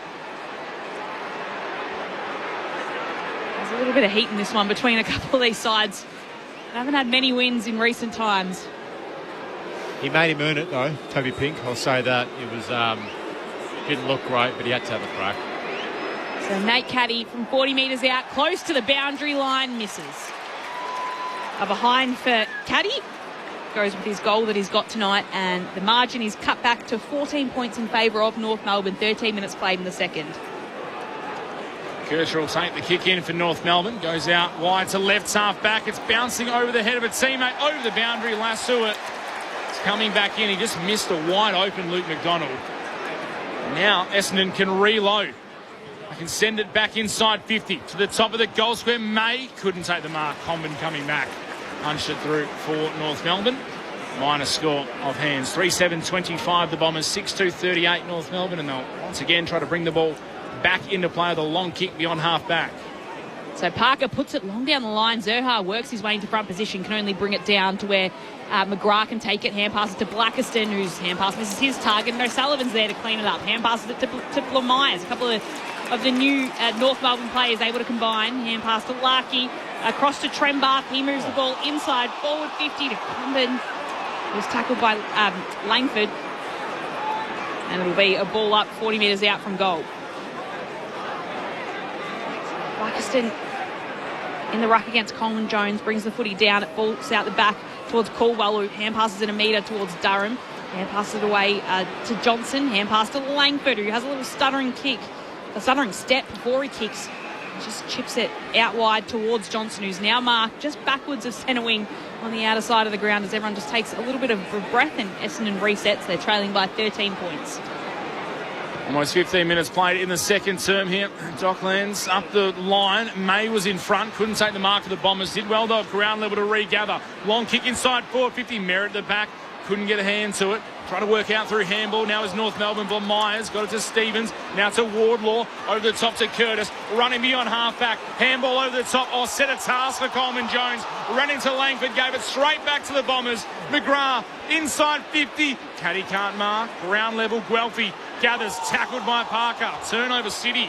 Ball back towards North Melbourne. Myers to Pink. Kick up the wing. Pryor over the top. Couldn't take the mark. It's a block. Zerha trying to hold his ground as Pryor came in to take the mark, and just a little shepherd underneath the ball. Pryor will go short. McGrath will take the mark. Once again, they just take another breath before the chaos. McGrath comes wide, just forward of centre wing to Peter Wright. Nothing ahead, a lot of players, a lot of congestion. Goes laterally back to the logo on the dockside wing. McGrath marks. Now kicks towards half forward. Wright just trotted forward. Can take the marks. Then that's in his range. That is definitely in Peter Wright's range. It'll bring the house down if he has a crack at this. Man on the mark is standing 52 metres out, and he does have a thumping kick, and we have got a great view of it. What do you think, Berkey? Go to Torp. Nathan Burke wants the Torp. Cal Sinclair says he's got the range. Peter Wright has the footy. Wright sinks the slipper into the Sharon. It's all the way to the line. It's there. A bomb from Peter Wright. And he's having a night himself. Gets his first goal on the board. And the Bombers answer back after 3 straight to North Melbourne. 4-7 31 Essendon, 6-2-38 North Melbourne. Margin back to 7 points. 17 minutes played in the second term. Saturday night footy on ABC Sport. Nathan Burke and Cal Sinclair. Another, not just a score involvement, a score, Berkey, for Peter Wright. Yeah, call me harsh, but if you can mark the ball 52 metres out, go back and just drop a drop punt without any effort, you should have more than 29 goals in your last 21 games. Yep. No one checked him. He marked it on the wing, chipped it inboard, and then just trotted to half forward, and no one went with him. But if you can kick the ball that far, why aren't you having a shot every time you get the ball 52 metres out? So 29 goals in 21 games, it's not good enough for a bloke who can do that. And he led the goal kicking as well last year for Essendon too. And then Caddy came in second as Caldwell takes it from the centre, kicks it right inside forward 50. There's Wright again, who takes it, hand passes it to Guelphy. Hand pass back to Al Hooley. He'll put this one towards goal himself. Snaps. It'll go across the face, go all the way across and out of bounds, touched. So it will be a throw-in for the Bombers. Tell you what, though, I looked it off the boot. Looks like a driver from Rory McIlroy. That came out. Keeps the Bombers in touch as we... Better than Tigers driving. Yes. Very true. The ball's tossed in. Stevens has it. And he's taken to turf, and there's a ball up 25 metres out. We haven't got to that point of the match just yet, have we, Becky? Oh, I'm close. 20 metres out from goal. There's a ball up in front of Essendon's goal. In comes Luke McDonald, who charges through and just dumps it on his boot to get it right in the centre of Docklands. 3 Bombers are surrounding it, and it's Roberts that comes away with it. And then just chips it backwards towards Pryor. That's not 15, so he'll have to play on and goes towards Xavier Dersma. At the back was Davies Uniacke. Beautifully done, comes in, picks it up cleanly, chips it forward towards Zerha. Got one hand to it, was just out of his reach. And it'll be a boundary throw-in, but it means now when Essendon had the ball, it's been a turnover, and it'll be a throw-in deep inside North Melbourne's attacking 50. Ahead by 7, the Kangas. Davies Uniacke, he's better than that. Shouldn't have missed that target. $1 million a year. Missed an open player on the forward line. Ball spun back into the front. Coleman Jones takes it out of the ruck, gives it to Davies Uniacke. Handball through traffic to Zerha. Bounced off Guelphy. Handball back to Sheasel. Now to Daniel. Retreats outside 50 by hand. McKercher spots the player inboard red and picked off by Archimay from Essendon. Played on immediately. Handball aggression. There's nothing ahead of him. Has to sidestep around Coleman, who did well to slow him down. Handball to Perkins. Now back inside to Johnson. Day Wicks kicks inside the forward 50. Caddy's outnumbered here. Pink leads the race deep in defence of the Roos. He can gather. Handball to McDonald, who's kicked on defensive 50. He has a couple of options. Parker was able to mark. Immediately handball to McKercher. Steps around Guelphy. Then a handball to Coleman, whose kick is an absolute shocker. Off the side of the boot. Out of bounds on the full. Sums up just a little bit of what tonight has looked like at times. Right now, I don't know what we're doing, but... McKercher's in the team to actually kick the footy, be penetrating. Hang on. So the ball's gone back to North Melbourne for a downfield free, I think it was. So they win it back. It's a terrible decision, and North are going to immediately turn it over. Dersma after the scrap. Xavier, that is. Handballs to Guelphy.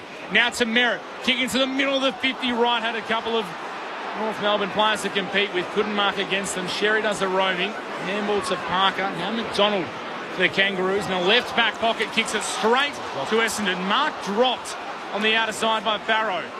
North Melbourne have it back. Simpkin kicks the half back. You take over, please, Lauren Borden. You've tried, Mitch. You've tried. The kick out to the wing is marked by Stevens this time, but even he doesn't really know what to go as he moves left, then moves right. Kicks towards Zerha, who slips over. Reid tries to gather it. Picks it up. Hand passes it away towards Roberts, who has the footy. And he'll just chip it down towards Caddy. Meets him on the half volley. He overruns it. Comben goes in after it. That was almost a trick from Caddy. It was. It'll be a free kick going to Charlie Comben. It was complete. That's a 25-metre kick to a guy who's in 20 metres in the clear, and you can't hit the target. Oh, so Comben, just a little chip inboard to Luke Parker. He's up to his 17th disposal of the night, and pretty much all of them have come in the back half. Kicks it across to Pink, and they'll switch it to the outer side of the ground. Shares it with Myers. Little chip towards Harry Sheasel. Still backwards of centre wing for North Melbourne. Ahead by 7 points Not the prettiest game of all time out there under the roof too of Docklands. He just chips it back to Toby Pink, who then goes 15 metres further ahead of him into the bullseye, and Luke Parker marks. Puts it out wide. This might work now for North Melbourne for them to make a run as Powell marks it, wants to move the ball on quickly, goes inside forward 50. It's punched away by Reid, still at the top of the 50 for North. Reid comes in again to grab it. Powell takes him to turf. Spills out the back. Coleman Jones just grabs it, spirals a kick further forward. Mackay Wright's there. He can't take the mark. Spills out the back. It will be a pushing free kick towards Peter Wright. And the Bombers will have a chance to clear it out of defence. North Melbourne ahead by 7 points, 22 minutes played in the second term. 0437 774 774 if you'd like to get in touch with us with where you're listening from tonight. Yeah, give us something entertaining. Right, kicks it out of defensive 50. Ball at ground level. Gresham tapped it to Merritt. Tackle without it. Free kick on the logo. Core buried him now. Caldwell comes in. He takes offence to cause treatment of the former captain, so they must still like him. Thought maybe a few of the Bombers might say, you know what, we'll let that one go. Merritt's free kick goes back to the defensive side of the centre square. Reid marks. Kicks it up the middle to Parrish. Right next to the centre circle. 7-point lead. The way of the Roos. Parrish goes back out to Merritt, just forward of centre wing. Marks immediately plays on. Kick into the pocket, looking for Langford. Able to find him on the lead. He might fancy himself here, Kyle Langford. It's a tough kick. He'll kick from about 45 metres out. Once again, tight up left half forward.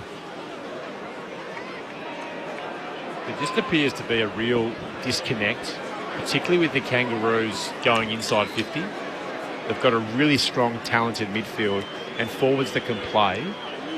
They just can't put it together. Langford steps across the paint. Drop punt is on the way. Goal umpire shimmies to the right, and that is a minor score. So Langford can't capitalise. 4-8-32. Essendon 6-2-38. The Kangaroos, one straight kick in it now.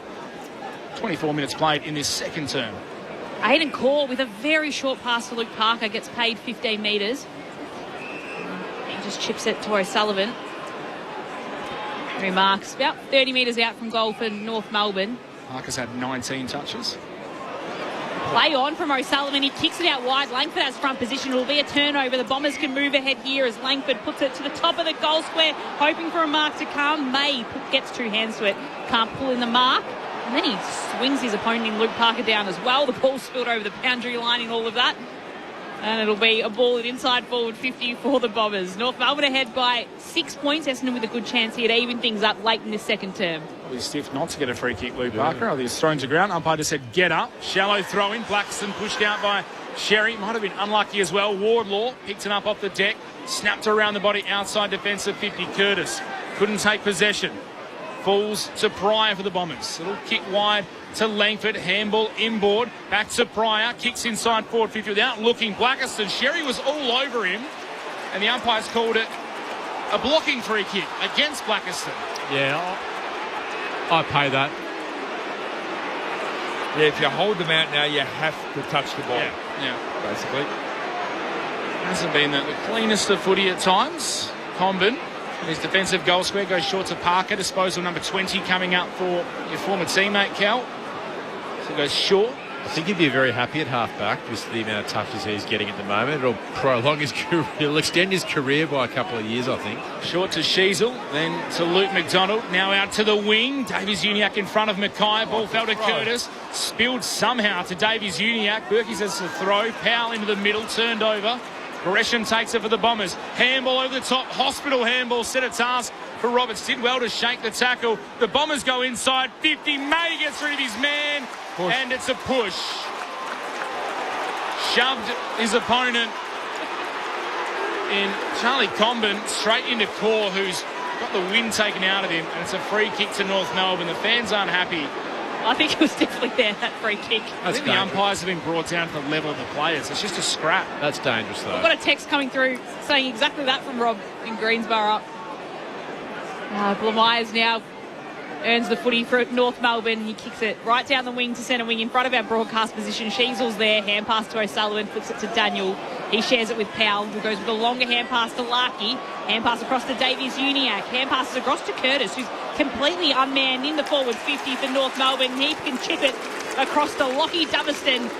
Will mark, and a bit of a quick play there from defenceman to attack from North Melbourne, and they'll get a set shot at goal. It's amazing what happens when 5 handballs in a row hit the target. It opens the game up completely. It was good from Curtis there. I think knowing how the game's being played, it's chaos ball, desperate for a goal. Didn't blaze away there, just took a couple of steps. Could have easily had a shot and no one would have blamed him, but then just took his time and found one of his teammates. Comes Lockie Doverston, debuted this year, puts it into the second tier. And North Melbourne will push out their lead close to half-time. It turns into a 2 straight goal buffer. North Melbourne 7-2-44, Essendon 4-8-32. 27 and a half minutes played in this second term. It's Saturday night footy on ABC Sport. I'm just looking at that free kick again, and yeah, it is dangerous. You've got one player coming back with a flight of the ball. Player gets pushed under. It's lucky that Pink didn't actually know who was it when they landed on his head. Aidan Corr. Yeah, Aidan Corr and Comden collided. Yeah, almost landed on his head. So you don't want to see players getting pushed into contests because it's ripe for an injury. But that's the one they're trying to rule out, isn't it? Yeah, that's the shove tunnel. Even if you injure your teammate, we've learnt in the past, you're in a bit of trouble. Anything dangerous like that from the middle. It was Uniacke, handball to Sherry for North Melbourne. Spinning handball to McKercher. He's on his wrong side, so he runs away from Parrish. Takes a bounce, takes a second, kicks inside 50 to Curtis. Takes the mark. Roberts was flat-footed. And he'll go back this time from a set shot. Won't take it. Kick is a terrible one for Larkey. It favoured Mackay, who was able to punch it away. The Bombers regather. Roberts, the on-defensive 50, just chips it into the path of Xavier Dersma, who can kick up the wing. Langford did well to take the half volley. Had the handball quickly to Day Wicks. Treading a fine line on the boundary below our commentary position. Kicked up towards Comben from North Melbourne. He couldn't gather. Eventually came through to Parker. Then McKercher. McKercher's kick to the wing is marked by Sheasel, but the siren sounds, so it won't mean anything. What it does mean is Luke Parker's up to 21 touches at half-time, Cal, and that's without your silver service in the middle as well. So well, you know, I don't know if Luke would have the same opinion, but very impressive. And I've always fancied myself as a half-back, Berkey. I've always felt I was played out of position, but played out of your time, Cal. Exactly right. Jumping rules. And the my AFL 9's career has got me in the half-back. But 7-2-44 North Melbourne, 4-8-32 Essendon at half-time, a 12-point margin. I would love to get more of Cal's thoughts about the ruck situation at some point at half-time, because Mick Moldhouse sitting in that seat last night was just adamant. It's the death of the big ruckman. What is? The new rules. The big lumbering ruckman. And you pointed out Lockie Blackerston's leap. We watched Oscar Steen last night for Collingwood, who started over the best and fairest winner last year, Darcy Cameron. The death of the ruckman was when the AFL removed the bounce. Yep. So when you take the unpredictability out of the craft of ruck work, the bounce was the key reason for that. Now, don't get me wrong, I thought it went too far the other way in previous years when it just became basically a wrestle in the middle of the ground. It was basically a jump ball.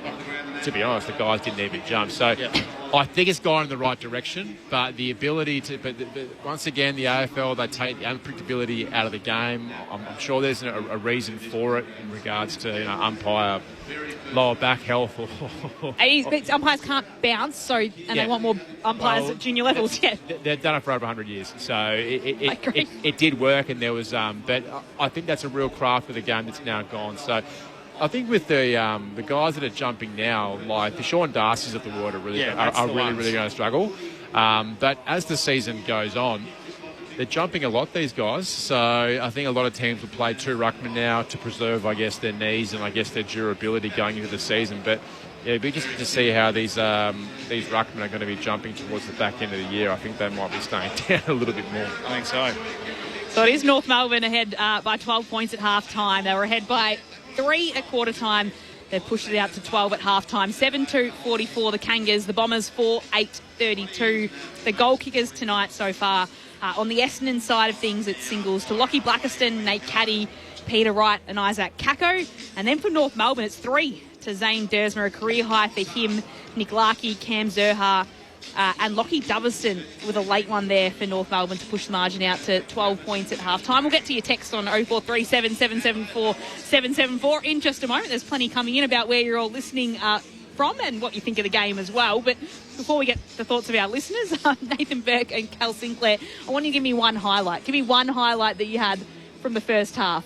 Oh, Lauren, you've stunned me. Give me maybe the Peter Wright 55-metre goal. I'm looking for the positives. No, that's not a highlight because you should do that more often. If you can if you can kick that far, well, kick that far more often. A highlight. I'm going to take that under notice. Okay. I think I can't find one. I'll tell you what I will say. Nick Larkey, he must just be fuming at times as a key forward. Like the amount of times that North Melbourne put themselves in a position to, go inside 50, to missing simple kicks. He'd be looking up the ground seeing a handball that's missed or something hitting the ground, but he just can't continue to play the way he's playing unless, he just gets some better supply, because it's going to be a long year for him. Like, they really need to work out that disconnect between their midfield and their forwards, because they do have opportunities to really penetrate inside 50 and find a mark, but Nick Larkey, he has to work so hard to get shots and opportunities in front of goal. Okay, give you a highlight. Zane Dersmer, 3 goals in that first half. There you go. Career best already. Yep, young fella did really well, and what I've loved is he's marked the footy around about 45 metres out, gone back, just straight through the middle. It's not kick one, miss one, kick one, miss one. He's put them both through the middle and a little crafty one down in the goal square as well. So good movement from him. And what I like is the way that he's actually got the footy. He hasn't just been in the right place at the right time. He's worked hard to get to those spots, and he's made the most of his opportunities. So well done, Dersmer. To me, the tackling and the defensive side of the game, it's all fine. It's not outstanding, but it's fine. So Essendon people, if you're worried about are they tackling, are they pressuring, yes they are, but really both sides, the standard of maintaining possession of the football is very low at this point, and some of the decision making is very, very low for AFL standard. We've got players, I'll come back to Durham, I think it was, turns the footy over, gets the ball 80 metres out. His shoulders are facing goals. He's streaming forward. He handballs to a guy 10 metres in front of him with his back to goal, who's got North Melbourne players bearing down on him.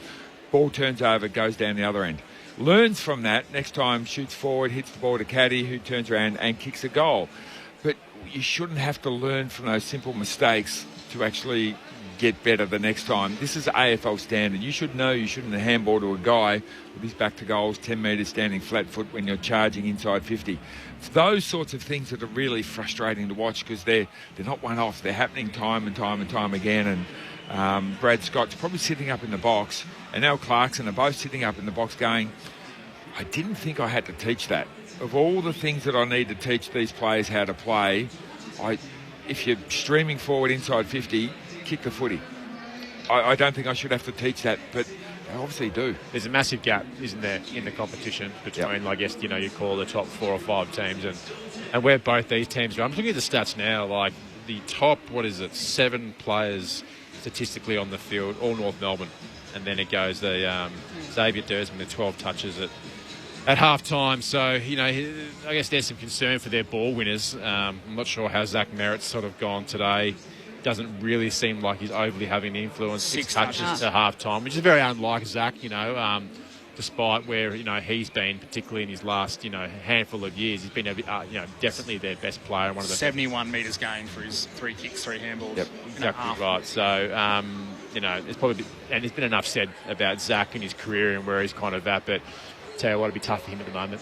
Just really quickly, a story from the first half that was brought to our attention during that scuffle in the goal square. Whether it will be something or not depends on the intention of Tristan Sherry, but some saying he wiped the blood that was on his nose on Andy McGrath. Now, he was certainly touching his nose, which was bleeding, and then his hands went in McGrath's direction. It looked like he may have wiped it on his face. He wiped it. there is precedent, as you remember back in 2002 when Nathan Buckley wiped his bloodied head on Cameron Ling and received a one-match suspension. So that'll be looked at after the game. Not sure if that increased the tensions flaring. It wasn't as obvious as Nathan Buckley rubbing his head on Lingy's chest, but that's something to keep an eye on. So Tristan Sherry might find himself in a little bit of trouble because on precedent, it was obvious. They were yeah. jumper to jumper. He said, you gave me a blood nose. Look what you've done. Here, you can have a bit of that. Might be on the baked beans, Tristan Sherry, for a couple of weeks. There was 2 flops as well. I flopped and got a $1,500 fine. So we can't wait to look at it. Exactly right. So he might be tough out there at the moment in the economy. So luckily he's getting paid well. He's covering all the topics. So Tiger Woods covered, the economy covered. But that could be a big story. We rarely see it. It happens all the time, accidentally and stuff in contests. But if it was deliberate, bad look. Pretty poor look from Tristan Sherry, who had a very poor moment around that time as well. Correct. Yeah, and he's had and to be honest, he's probably getting beaten in the centre bounce at the moment by Lockie Blackiston. Lockie Blackiston, who's got a tremendous leap on him. He's towering over him, so probably a big half for Tristan Sherry coming up. The Cobra, Coburn Cobra. It's my brother's club. It's interesting though. Centre bounces, the big leap, the change of ruckman. There's been 13 centre bounces, and 13 centre bounces in a whole half of football.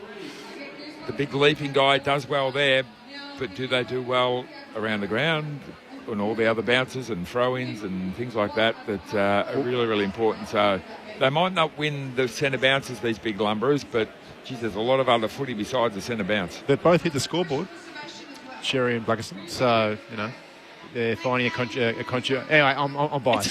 So I'll shut up now. There are more contests around the ground than the centre bounce, what Berkey's saying. So there's actually more contests around that. So, The thoughts of Cal Sinclair and Nathan Burke at halftime on ABC Sport. It is North Melbourne ahead by 12 points at halftime. 7-2-44 leading the Bombers for 8:32. Plenty of your texts coming through on the text line 0437 774 774, which we will get to in just a moment. A couple of cracking ones coming in about your thoughts on the game and where you're listening from as well. But first, we'll pause and take the latest from the ABC newsroom.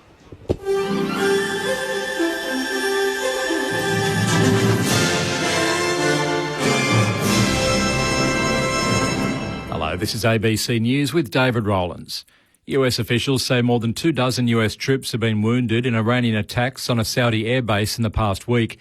Iran fired 6 ballistic missiles and 29 drones at Saudi Arabia's Prince Sultan airbase in its latest attack that's now reported to have injured at least 15 troops, 5 of them seriously.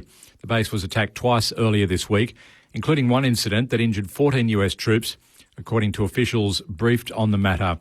And Yemen's Houthis have claimed responsibility for a missile attack on Israel, their first since the war in the Middle East began. Israeli air defences intercepted the missile, but it raises concerns that the Iran-aligned Houthis may become involved in the US-Israeli war on Iran. An energy analyst says the federal government's plan to underwrite additional fuel cargoes could ultimately be passed on to consumers. Prime Minister Anthony Albanese says Labor will introduce legislation to Parliament on Monday seeking new fuel security powers to underwrite shipments that might otherwise be too expensive to easily supply a shortage. Energy analyst at the Grattan Institute, Tony Wood, says the move effectively underwrites risk to ensure that Australian fuel companies secure supply as a form of insurance. The government will have to decide separately if they do have to writing, if those activities does involve having to fork out cash, then they have to think about how that money might either be left on the government's balance sheet or budget, or whether it would be actually eventually passed through to fuel consumers. Water and power have been restored to Exmouth Hospital in Western Australia's north following now ex-tropical cyclone Narelle. The WA Country Health Service says power and water supply issues caused by the cyclone did not compromise patient care. The service says patients and staff are well. Specialist emergency service crews are working to restore power and water to the town at large. Brett Hopkinson and his family rode out the cyclone at Hill Springs Station, about 140 kilometres northeast of Carnarvon. He says it was a scary night. Wouldn't really want to be going through that again. It sort of got fairly sketchy for a while there, but just the constant roar and then the wind gusts and that, and then we were sheltered in the schoolroom. As the parents' house took off, that all sort of flew into the schoolroom and smashed up against the walls. The US House of Representatives has passed a temporary bill to restore funding for the Department of Homeland Security for 2 months. It faces probable defeat in the Senate, however, where Democrats are expected to oppose it. Earlier, Republicans in the House rejected a bipartisan Senate compromise to end a 6-week partial government shutdown, prolonging an impasse that's caused long security lines at airports during the busy spring break season. Meanwhile, President Donald Trump has signed a promised executive order to pay airport security workers with an eye towards easing security bottlenecks at airports. Still in the US, where officials say 2 students have been killed and at least 7 other people injured in a school bus crash in the state of Tennessee. They say the crash involved a dump truck, but details are still being investigated. A total of 25 students and 5 adults from the Kenwood Middle School in Clarksville were aboard the bus on a field trip. Nepal's former Prime Minister, KP Sharma Oli, has been arrested over the suppression of anti-government protests last year, in which nearly 80 people died. It comes a day after rapper-turned-politician Balendra Shah was sworn in as Nepal's new Prime Minister, as the BBC's Rachel Wright reports. A panel set up to investigate the violence during what became known as the Gen Z protests recommended KP Sharma Oli be prosecuted for negligence for failing to prevent the deaths of protesters. At least 19 young people were killed in a crackdown on the first day of the protests, which began over a brief social media ban, but tapped into long-standing fury over economic hardship. The unrest spread nationwide, resulting in the government's collapse. A man has died after a motorcycle crash north of Adelaide. Emergency services were called to Wilhelm Road at Kingsford this morning. SA police say the rider, a 54-year-old man, died at the scene. Turning to sport, and Victoria looks headed for victory in the Sheffield Shield cricket final against South Australia. The home side dominated day 3 with lower order batsman Fergus O'Neill leading the way with an unbeaten 64, as the side scored 261, giving them a lead of 63. SA's top order crumbled in the second innings and its stumps were 5 for 94, a lead of just 31 runs. This is ABC News. Hi, I'm Hamish McDonald. Join me to explore how big tech is transforming our lives and our minds. We don't want to sleepwalk into a future that nobody wants. The Matter of Facts. Stream all the episodes now on ABC iView. This is the 2026 AFL Premiership season with ABC Sport. Forward handball to Larkey. Has Daniel running past. North Melbourne is streaming inside 50 to Dersma, who marks on the lead. That's the best bit of play they've had all night. What a brilliant piece of work. 45 metres out. Zane Dersma puts the boot into it. And he's got another 3 goals for the younger brother. Chipped it over the top to Wardlaw. Running back to goal is Larkey. He's got Sherry further. Larkey marks. There's plenty going on behind the ball. Larkey goes to the top of the goal square for Sherry. He's knocked down late and pops a bit too from Pryor. He'll have the set shot from the top of the goal square. I mean, it should be marched about 7 or 8 metres further, because it should have been 50. In basketball, we used to call that cherry picking. This is now cherry picking. Well, he cherry picks himself a goal, and he's going to go straight up to Jackson Pryor and tell him what he thinks of him. Hand pass across to Davies Uniac. Hand pass across to Curtis, who's completely unmanned in the forward 50 for North Melbourne. He can chip it across to Lockie Doverston. Will mark, and a bit of a quick play there from defence into attack from North Melbourne, and they'll get a set shot at goal. Comes Lockie Doverston, debuted this year, puts it into the second tier. And North Melbourne will push out their lead close to half-time. It turns into a 2 straight goal buffer. The AFL on ABC Sport. On radio. ABC Sport Digital Radio. And ABC Listen. And that's where it does sit at half-time. North Melbourne leading by 12 points. 7-2-44 the Kangas. The Bombers 4-8-32. It hasn't been the most high quality of matches under the roof of Docklands in Melbourne tonight, but it has been close, at least, with these two sides looking for a rare win, and Essendon looking for their first since Dreamtime at the G way back in May, round 11 of last year. So Essendon out there warming up as we come back from half-time in North Melbourne, just making their way onto the ground. Lauren Borden, Mitch Turner, Carl Sinclair, Nathan Burke and Poppy Penny on the boundary with you across tonight. Thank you for your texts that have been coming through on 0437 774 774. I'll get a yes or no question from you, Berkey and Cal. Will the Bombers of 2016 beat the Bombers of 2026? Simon from Adelaide. Those top-up players. Well, 15 debuts for Essendon last year, another 4 this year. They're almost a top-up side. Exactly right, but not sure. Good question, though. Yes, Robin Greensborough, that these two teams are awful, but there's a whiff that we might get a brawl for the ages, so that's something that Rob's looking forward to. Jenny's enjoying the call from Morocco. Andrew's in Kuala Lumpur, listening on the Listen app on holidays with a very sore back, so I hope you're feeling a little bit better, Andrew. I hope this game is hopefully making you feel a bit better. Anthony in Canberra's texted in. Essendon first played North in 1925. The first final between them was 1949. In 1950, they met in the grand final with Essendon winning. Time to enjoy the finals chat, as it's not happening again soon. Yeah, there might be quite a few people watching a few replays of grand finals in the late 90s and early 2000s from these two sides. Rory in Melbourne's got in touch. Love your commentary. I'm having to hold my nose while listening. This game stinks to high heaven. Thanks, Rory. So we're getting all sorts texting in, and not one has been complimentary yet. Just don't wipe it on anyone. Yeah, well, that's true. That's true. Listening in Dubai as well, it's tough to watch and listen to such poor skill level. So we've got some listeners in some warm places too, across the world as well. So plenty of texts coming through. We'll continue to get through them. But it is North Melbourne ahead by 12 points at half-time. We're about a minute away from the match getting underway again. So I guess, Carl and Berkey, where do you see this game going from here? Can North Melbourne kind of maintain this 12-point advantage, given they're not looking that slick at all? It's been a challenging watch. Yep. I think that's the reality of it. We'll call it as we see it. But for me, I just think if North can just tidy up their inside 50 and be a bit cleaner and just make life easier for their forwards. We saw it probably late, Berkey, in that quarter. They started to get a little bit of rhythm, a little bit of connection. It wasn't perfect, but far more connection going inside 50. So if they tidy that up a little bit, they should break away. But I think both teams need to respond coming out of half-time. It's just been not that great footy to watch.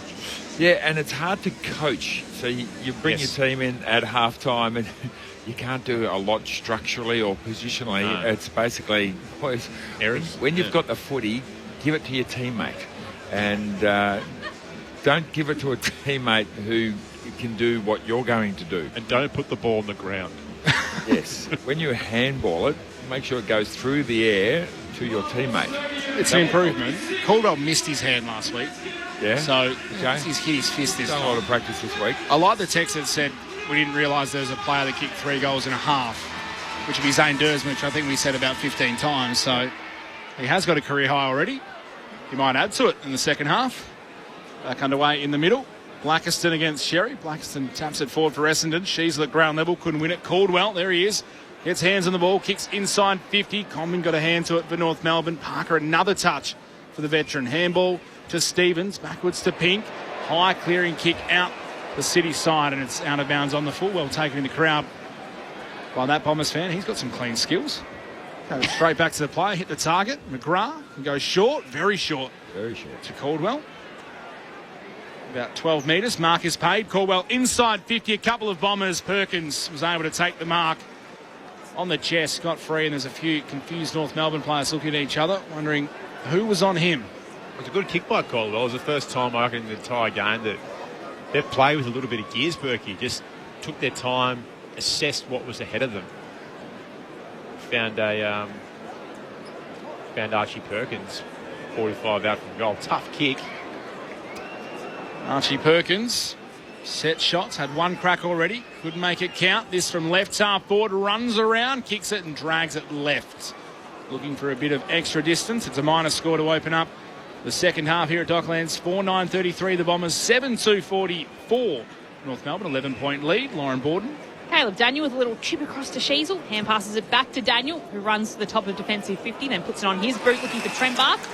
And Durham's in there in front to intercept for the Bombers. Text coming through asking about scores in the Sheffield Shield final, so we'll be able to get them from Mitch Turner, who's been calling it across the last 2 days and today before running across to Docklands, is it's Zach Reid that takes the footy and turns it over to Zane Dersmer, who's kicked 3 goals in today's match. Chips it to Finn O'Sullivan, centre half forward. He pops it to the top of the goal square. There's Larkey. Easily takes the mark. And a turnover into a nice bit of play for North Melbourne. And on the counter, Nick Larkey will have a set shot at goal from a tougher than 45-degree angle about 15 metres out. What on earth was Durham doing? You've got all of your backmen running up the ground to create targets for you, give you someone to kick it to, and you kick it straight to a North Melbourne player. They didn't even have to move to intercept. You kicked it straight to them. North Melbourne run forward, and all of your defenders are out of position. In skips Nick Larkey. Couple of steps straight through the middle. He's got his second. North Melbourne push out to a 17-point lead. It's a game high across tonight against the Bombers. And Nick Larkey's got a couple. 8-2-50 North Melbourne, Essendon 4-9-33. Archie Perkins had a shot down the other end, and about a minute or so later in the end, it's North Melbourne that capitalised, though. 3 minutes played in the third term. Saturday night footy on ABC Sport. And that's what the Kangaroos have got to do. When there are those errors, make them pay. They didn't do that in the first half. There's a lot of Essendon's errors there, but I completely agree with you there, Berkey. That was just a real basic fundamental error. And I think it was Zach Reid, so... Yeah, and you just got to... Sorry, Durham. Just highlights how hard Larkey has to work to get a goal. It's crazy. 6 last week in a loss. He always stands up for them. The now captain. Ball back in the middle. Sherry against Blackiston. Sherry falling down, got a hand to it. Caldwell tackled. Dispossessed, lost it. McKercher steals it for North Melbourne. Handball out in front of Stevens. Handball inside 50 to Curtis. Steadies on the left. Chisels the ball inside. It's marked and cut off by the Bombers. Dersman now can reset as he takes the mark inside defensive 50 still. All about going backwards. Now has an option just beyond right half back to Caldwell. He's getting plenty of the footy. This will be disposal 15. Low game time last week, which the Bombers fans were criticising.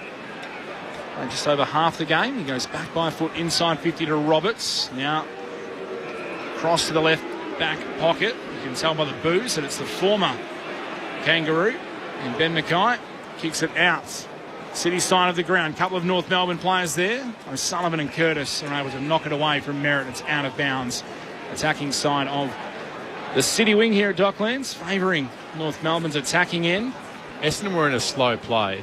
3 of their key forwards are sitting 100 metres away from the ball. Ball spun back in. Sherry to the front. Blackiston, neither of them got to it. Merritt at ground level did the roving run down from behind. O'Sullivan got him, holding the ball. Caught napping Zach Merritt. Great rundown tackle by the young Roo. Free kick, he's 60 metres out, goes into the pocket, looking to Curtis or Larkey. Neither of them could get to it. At the back, Roberts. Handball for Essendon over the line. And Reid happy to see it through. Minus score, 8-3-51 North Melbourne, 4-9-33 Essendon.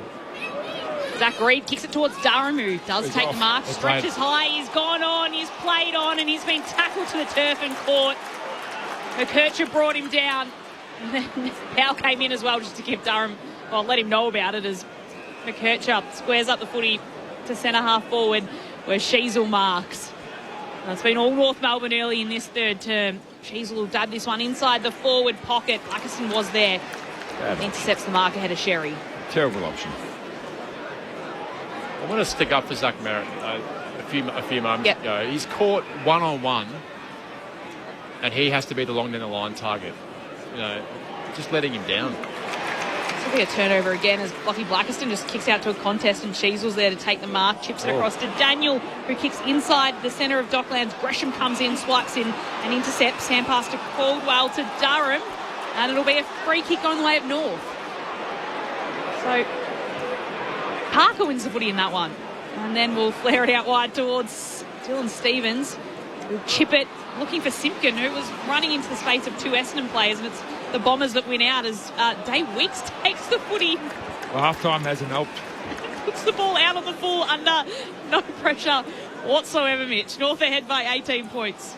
Combin, long switch into the middle to Caleb Daniel, just beyond the defensive side of the centre square. North Melbourne move it by foot. Pink now all the way to the dock side and Core. So Number 4, White, North Melbourne Guernseys, covered in paint on the ground markings. Kicks it inside the middle. Dangerous kick, but Luke Parker, as he always has been, strong overhead. Takes the mark. He's looking around. A lot of options. Wants to move it forward. Kicks towards left half forward. Davies Uniacke got a bit of space. Marks at 60 out. And this is where they've been terrible the last 5 minutes. A lot of pointing up in the air. Now has a lead inside 50. Was looking for Larkey. It came off the hands of Dersma. That was Zane trying to cut it across. And Larkey tackled to ground by Merritt. They've paid holding the ball. That is stiff. He was going for the mark. The ricocheted off hands. He was tackled immediately. And the umpire, not sure what he deemed, but not a genuine attempt. Kick into the middle's a shocker. Reid did well for the Bombers. Then tackled by Sheasel. Coughed it up by hand. O'Sullivan for North Melbourne. Gathers. U-turns. Kicks inside forward 50. Trembath on the lead. Had some space. Man on the mark stands 45 metres out. The big fella probably fancies his chances distance-wise. It's just going to be a question of the accuracy at right half forward. Caddy and Wright they just need to come up the ground and try and have an impact. I know he'd be so frustrated for them at the moment, but they're both being caught deep. Then Zach Merritt's having to try and find something miraculous in the middle of the ground, but Cooper Trembath kicks from 52 metres out. Goal umpire likes it, and so too do the North Melbourne fans behind the goals at the Lockett end. Trembath gets his first of the night. Has a knack for kicking goals, this big fella. And North Melbourne extend that lead out to 24 points. 9-3-57 the Kangaroos. The Bombers are 4-9-33. Saturday night footy on ABC Sport. Nathan Burke and Callum Sinclair, your experts. Well, again, it was just a risky, unnecessary kick coming out of the Bombers' defence into the middle of the ground, turns the ball over. Reid ended up being outnumbered, just coughs the ball up. You can't cough the ball up in that position there. You've got to at least cause a ball up, allow your defenders to get set. But when you just do a speculative handball over your head, I'm sorry, but that's dumb football. And when you get to AFL level, you should have played enough football to know in that area of the ground at centre half back, I don't just cough the ball up, I cause a ball up. So dumb football. You're actually better off being caught holding footy. Exactly. It's back in the middle and Caldwell's fighting for it with Wardlaw. Sherry goes to ground. He tries to pull it out in the end. Sheasel just rips it out. He can only get it as far as Blackiston, though, who spears a kick inside 50 and Wright's running onto it and marks on his hands and knees. The big fella was playing the role of a midfielder there. Picked the ball up one hand, got himself out of the pack with a bit of pace and then hit the leading forward. He's looking good. I know I'm pumping up his tyres a little bit today, but he's showing a lot of athleticism. His follow-up's been on point, and Tristan Sherry's no slouch either, and he's competing well. So Peter Wright now to take a kick from almost directly in front of goals. Kicking towards the Coventry end. Lets the ball go from 52 metres out. It is straight, and it is another goal from outside 50 for Peter Wright. He's got a couple tonight, and he's sinking them from long range as well. It keeps Essendon in touch. 5-9-39, they're trailing North Melbourne by 18 points, 9-3-57. 10 minutes played in the third term. It's Saturday footy on ABC Sport. Right, Peter Wright's been standing inside 50 for this whole quarter. Has not got outside 50. Leads forward, takes a mark, turns around, kicks a goal, and then they say, Pete, come off, Pete. He puts his hands up and says, really? I'm fine, I've just kicked a goal. No, mate, come off the ground. I don't get it. But it's been like that for 10 years. It hasn't changed. I don't get it. He's done nothing. The ball's been down there once. He's been in one contest for this whole quarter of 10 minutes. Yeah, and they're getting pumped as well. And he's the only bloke looks like kicking a goal. Ball back in the middle. Coleman Jones v Blackiston. Ball came out the way of the North Melbourne midfielders through Daniel. And Davies Uniacke back to Daniel. They're at half back. O'Sullivan to McKercher on that left foot. Chiseled it inside looking for a teammate. In the end found Powell. His handball a little hot for Doverston. Pushed off it by Langford. Ball right in front of the interchange gate. Simpkin happy to take the contact and get tackled out of bounds. Right in front of his own bench. Former captain. Will have a ball in. Dockside wing. Bobby, reach over, tap Pete on the shoulder and say, mate, get out there. I roll. As long as he's sitting down, have to really reach for Poppy Penny. It's a fair height difference. Ball over the back from the restart. Merritt pushed off it by O'Sullivan. Handball to Davies-Uniacke, then to Simpkin. His handball goes straight up in the air, just inside the centre square. Guelphy gave it to Perkins, who gave it straight back to North Melbourne. Davies-Uniacke by hands of Daniel, back to Parker, who decided to switch the play. Good kick in the end, across his own defensive 50, found Stevens. He's gotten better as the game went on. He was very shaky early, Dylan Stevens. It's better. Kicks beyond right half back to McDonald. Pink provides the run, receives the handball. Kicks down the outer side. In front, Coleman Jones can't mark. Spoiled from behind. Coming through, Dersma handballs it. Inboard to Wardlaw. Little side step, finds Dummerston all alone inside 50. He's already got one, the little man. He can go back and have another big moment. Just showing a little bit more composure with the ball, particularly from that kind of goal zone area from 80 to the goals, and they're finding some rhythm now, and they're finding some players inside 50. So Doverston is actually knows where the goals are and knows where the space is inside 50. And he's found himself free a few times. Hit his first goal last week, already has one tonight. Lockie Dummerston hits the right upright. Flashes into the post. He should have kicked that one. He misses. 9-4-58. North Melbourne 5-9-39. The Bombers, 19-point margin. 13 played in the third term. Oh, McGrath darts his kick in looking for Zach Reid. It doesn't hit him on the chest. The ball will spill into dispute. McGrath's got to pick it up. His hand passes it back towards Roberts. They're in all sorts of trouble here. Hand pass back to McGrath, who hand passes it across in the right back pocket towards Farrow, who's got Wardlaw encroaching on him, but the umpire has found a free kick. That was ridiculous. He went down like he got shot, hit in the head, but he didn't get hit in the head. The umpire fell for that one. He's done it, Kel Sinclair. Pay up. Pay up. So Archie Roberts gets the Bombers out of trouble with that one. Ships it out towards Reid. We've got an hour after the game. We'll get YouTube up. To Farrow. We'll relive the moment. Farrow kicks out towards centre wing. Kako takes it. Caught in the tackle. Umpire says play on. Still in the hands of the Bombers. Caddy gets the hand pass from Parrish. Hand passes it away to Day. Hand pass to Al Hooley. Kick inside forward. 50 left forward pocket. Blackiston running back. Holds on to a chest mark. And they've worked it in enough to earn a set shot at goal, the Bombers here. I'm pretty sure you can't throw the ball up in the air and then punch it. I'm pretty sure that's not a legal handball. Although tonight it's probably an effective handball.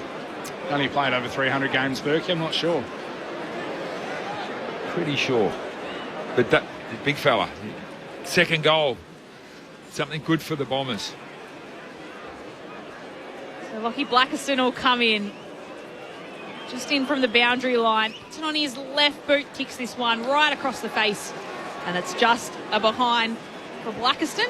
You can hear the Bombers crowd, can't you? Yeah. It's just a rumble, yeah, isn't there? Yeah. Discontent. North ahead by 18. 3-goal margin. Just hoping they can stay in this contest. Ball up the dock side of the ground. A couple of North Melbourne players went up, couldn't mark. Langford got it back to Roberts for the Bombers. Kick towards half forward. Presenting again is Roberts. Takes the mark. This is beyond him. 52 metres out. Plays on. Wanted to target. Couldn't find anything. Over the top, though. Deep forward. Great mark taken by Archer May, who was out of position. Outnumbered. And hands like strong vices. Look at that. Bang. We'll have the set shot. Tight angle. Only about 20, 25 metres out. That'll come up in a review with Charlie Comden and Luke Parker on Monday. Just had to do a better contest than that, but had a good run and jump at it, though, and just timed his run beautifully, Archer May. So hopefully get some reward for his effort.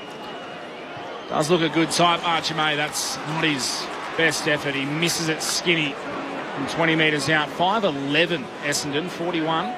9-4-58 for North Melbourne, 17-point margin. Daniel brings it into Parker, chips it across to Pink. He just moves it across to McKercher, kicks inside the centre of Docklands. Curtis is there chasing after it, can't pick it up cleanly. And in comes Doverston, he doesn't pick it up either. Caldwell comes in for the Bombers, hand pass to Al Hooley, who can shrug around to tackle, hand pass to McGrath. They're still in all sorts of pressure. Hand pass to Roberts, his hand pass comes into the centre of the ground. Dave Wicks can take it, he's caught holding the footy. And that's a free kick to North Melbourne. Poppy Penny on the boundary. Peter Wright is desperate for someone to kick a goal. He's been standing in the interchange gates for a couple of minutes now. He needs a goal to get back on the ground. 7 minutes he's been on the bench. As the approach from North Melbourne comes, Myers kicks from 52 metres out right to Paul Curtis. takes it on his chest. He marks and will have a shot from 40 metres out. I like Curtis. Yeah, he's a good player. He's got some energy and some flair, and he attacks it in the air for a little fella. And he when that ball hits the ground, particularly in a front and centre situation, he does hit it with pace, enthusiasm, and a fair bit of grit. But just in this situation, he just crafty and finds himself in the right spots. 38 goals last year, 30 the year before. He likes this one when it comes off his boot. And North Melbourne are slowly heading towards a win against Essendon for the first time in a decade. Should things keep ticking along the way that they are going now. North ahead by 23 points, 10-4-64. The Dons 5-11-41, 17 minutes played in the third. Yeah, he's a real lively player. And he can take a mark in the air. He's great. He's good below his knees. He finishes when he needs to. I think North Melbourne are really... They're going to sew up all their midfielders because they need those sort of guys to carry them forward. But he's a guy that they can not build a forward line around, but him and Larkey are going to be a formidable combination. And he gets up the ground as well. And bench pressure's 165 kilos. No, he does. Yes, he does. Wow. Ridiculous how strong he is, Paul Curtis. The power to weight ratio is incredible. In the middle of the ground, straight onto the ground, Peter Wright. He told us he was waiting to get down there. He gets a free kick from the ruck contest. Goes inside 50, off the hands of Pink. Falls to Zach Merritt. Right foot snap. Starts bending the wrong way. Minor score. Merritt came flying through. Couldn't finish it off. 5-12-42 the Bombers. 10-4-64 North Melbourne. 22-point margins. They bring it back into play quickly through Daniel now to Comben at right half back. 3 goals to 1. North Melbourne's advantage in this third term. The kick from Daniel comes to Parker. Perkins stands right next to him, the scoundrel. Hand pass to Luke McDonald. He'll put this kick inside 50. 35 metres out from goal. There is a mark. Peter Wright, get off. Cooper Trembath in that pack holds on to the footy. Falls down onto the turf as he takes the mark, but he'll have a shot at goal. Poppy Penny on the boundary. You talk about Paul Curtis. He's just gone down to the rooms with a cut above his right eye, so I'd suggest he's getting that either glued or stitched back together. But they're going to miss him while he's down in the rooms. And there's Peter Wright's career for you. We're saying get him on. We need him on the ground, and then he stands there and lets it by a foot and a half shorter than him mark over the top.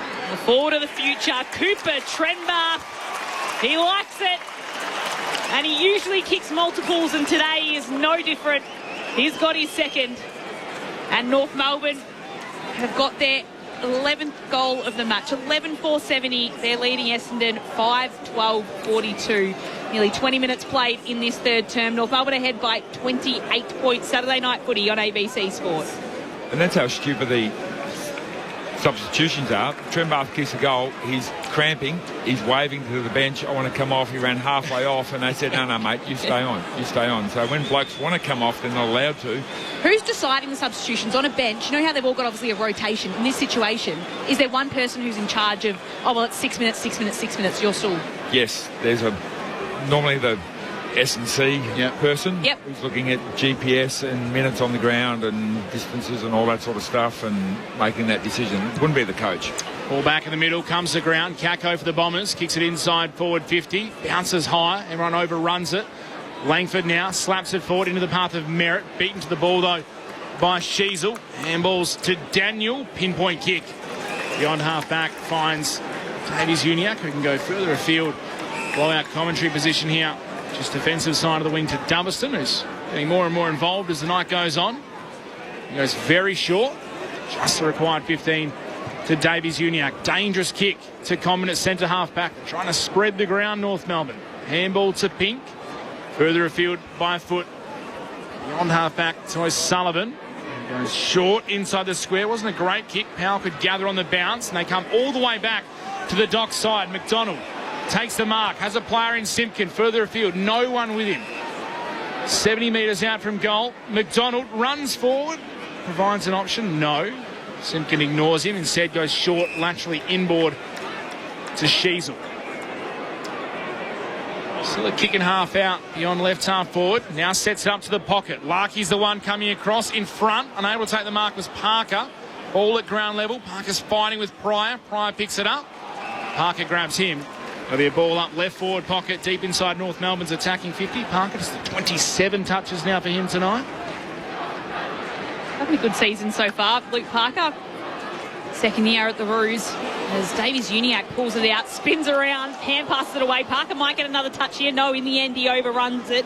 Langford comes in for the Bombers. He can't pick it up cleanly, so Parker does pick it up.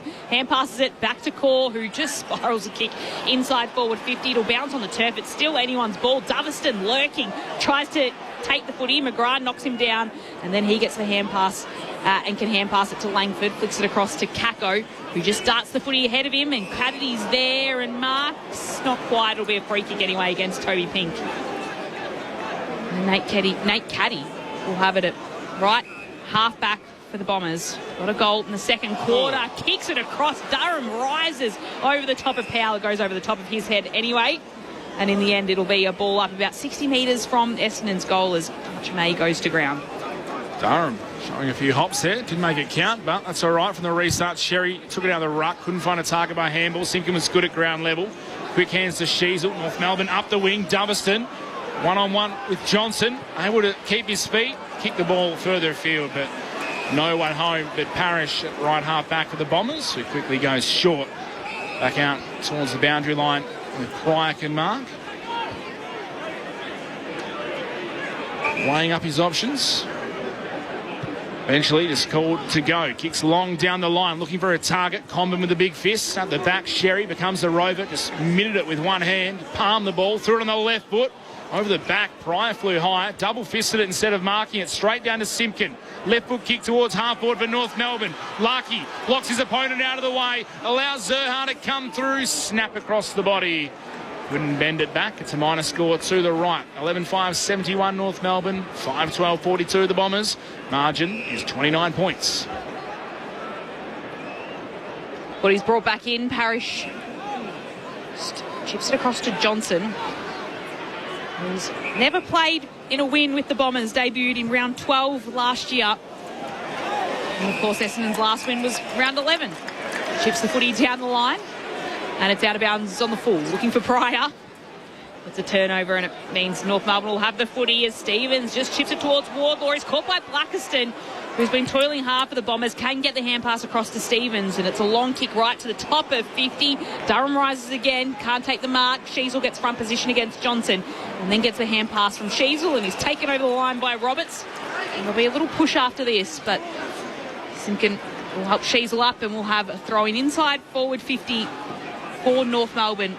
They're ahead by 29 points in the late stages of this third term. Haven't beaten Essendon in a decade. Sherry and Blackiston run up to meet the ball. Sherry trying to take it out of the ruck, couldn't. Flashing through. Zerha went without it. North Melbourne, though, ends up with Sullivan. Kick around the body to the goal square. Battle is on. Mackay able to knock it off his hands, and then coming through, Reid punches it through and rushes another behind. 11-6-72, plays 5-12-42, 30-point margin. The way of North Melbourne, looking for a second win this season. We've played 25 minutes in this third term. Saturday night footy on ABC Sport. Mitch Turner, Cal Sinclair, Nathan Burke and Lauren Borden. The kick will be a turnover as it's marked and pushed forward by Wardlaw. Gets it to the very top of the 50, and Powell will mark. Just steady himself here and wait for an option to chip it forward. And Myers takes the mark inside forward 50 this time. He's about 40 metres out from goal. He's never kicked a goal in his career so far. It's only spanned the 3 matches. The ability to stop the short pass by Essendon is atrocious. 103 marks to 59 in favour of the Kangas. 103. I wouldn't say the first half was overly pretty. No. Kangas, and they couldn't kick it to each other. They still got 103. In their short position kick game. Tom Myers doesn't look 100% confident he wants to take this kick, and then decides it's the best option. Puts this one towards goal. That is magnificent from Tom Myers. Was working in Collingwood's VFL commercial development, playing VFL for Frankston. Got his opportunity with North Melbourne, and now kicks his first goal. And every player comes from around to mob him and enjoy it with him. As the Essendon players going to their little huddles to work out what they're going to do for the rest of the match. It's North Melbourne ahead by 36 points, 12-6-78, Essendon 5-12-42. Nothing better than seeing a seeing a guy kick his first goal and all his teammates getting around him. And obviously a unique story being in the, as you said, Lauren, the club's commercial department. I think he got the call up and he had to go back to Collingwood the next week to clean up his desk. He left it as it was. Had to tell them he'd quit. The reason was he's playing for someone else. Hopefully they paid out his 4 weeks. Well, I hope so. I don't think he'll be struggling the way he started his AFL career. He'll make it back, I'm sure, from the middle. Wardlaw gathered off ground level, spun, gave it to Blamires, kick inside forward 50. Mackay did well to take the mark. We had a text in earlier about the cheers for Ben Mackay. Luca from Largs Bay said, are we sure it's Kangaroos supporters booing Ben Mackay, given some of his performances for Essendon? Thought it was a bit harsh. His kick out to the wing is picked up off hands by Blamires. He's tackled and taken the ground. Poppy Penny downstairs. News for Roos fans is that Paul Curtis has come up from the rooms getting that cut on his eye stitched up. They haven't exactly gone with the dainty strapping. He's got the whole thing all the way around his head, so we may struggle to see out of the right eye, but he's all strapped up and looks ready to come back on. Sherry, meanwhile, takes it out of the ruck, kicked it to half forward. It was marked by Pryor, and Zane Dersmer infringed on the mark, so stupid decision. He's marched from left half back right into the middle of the ground, goes real quick, deep inside forward 50, looking for Ryan. It's punched away from him, and that'll be all she wrote for the third quarter. North Melbourne 12-6-78 lead Essendon 5-12-42. Just one goal for the Bombers that quarter, 5 goals for North Melbourne. The margin is 36 points. Saturday night footy on ABC Sport. Lauren Borden. You're right, Mitch. So 5 goals for Essendon for the match, 5 goals for North Melbourne in that quarter, which is basically the reason they've been able to push this lead out to 36 points. They've grown it at every quarter so far today, so far across the match. 3 points at quarter time, 12 points in the main break. They're out by 36 points at 3/4 time and look like the side going ahead to push on and hold on and win this one. It is North Melbourne ahead by 36 points. This is Saturday Night Footy on ABC Sport. Exciting, rule-breaking, shaping who we are. When the song was released, it was banned. Inspiring arts in When the War is Over. Take 5 with Zan Rowe and the new season of The Piano. It's fabulous. Creativity and so much more on ABC iView. This is the 2026 AFL Premiership season with ABC Sport. You can only get it as far as Blackiston, though, who spears a kick inside 50 and Wright's running onto it and marks on his hands and knees. Peter Wright now will take a kick from almost directly in front of goals towards the Coventry end. Lets the ball go from 52 metres out. It is straight, and it is another goal from outside 50 for Peter Wright.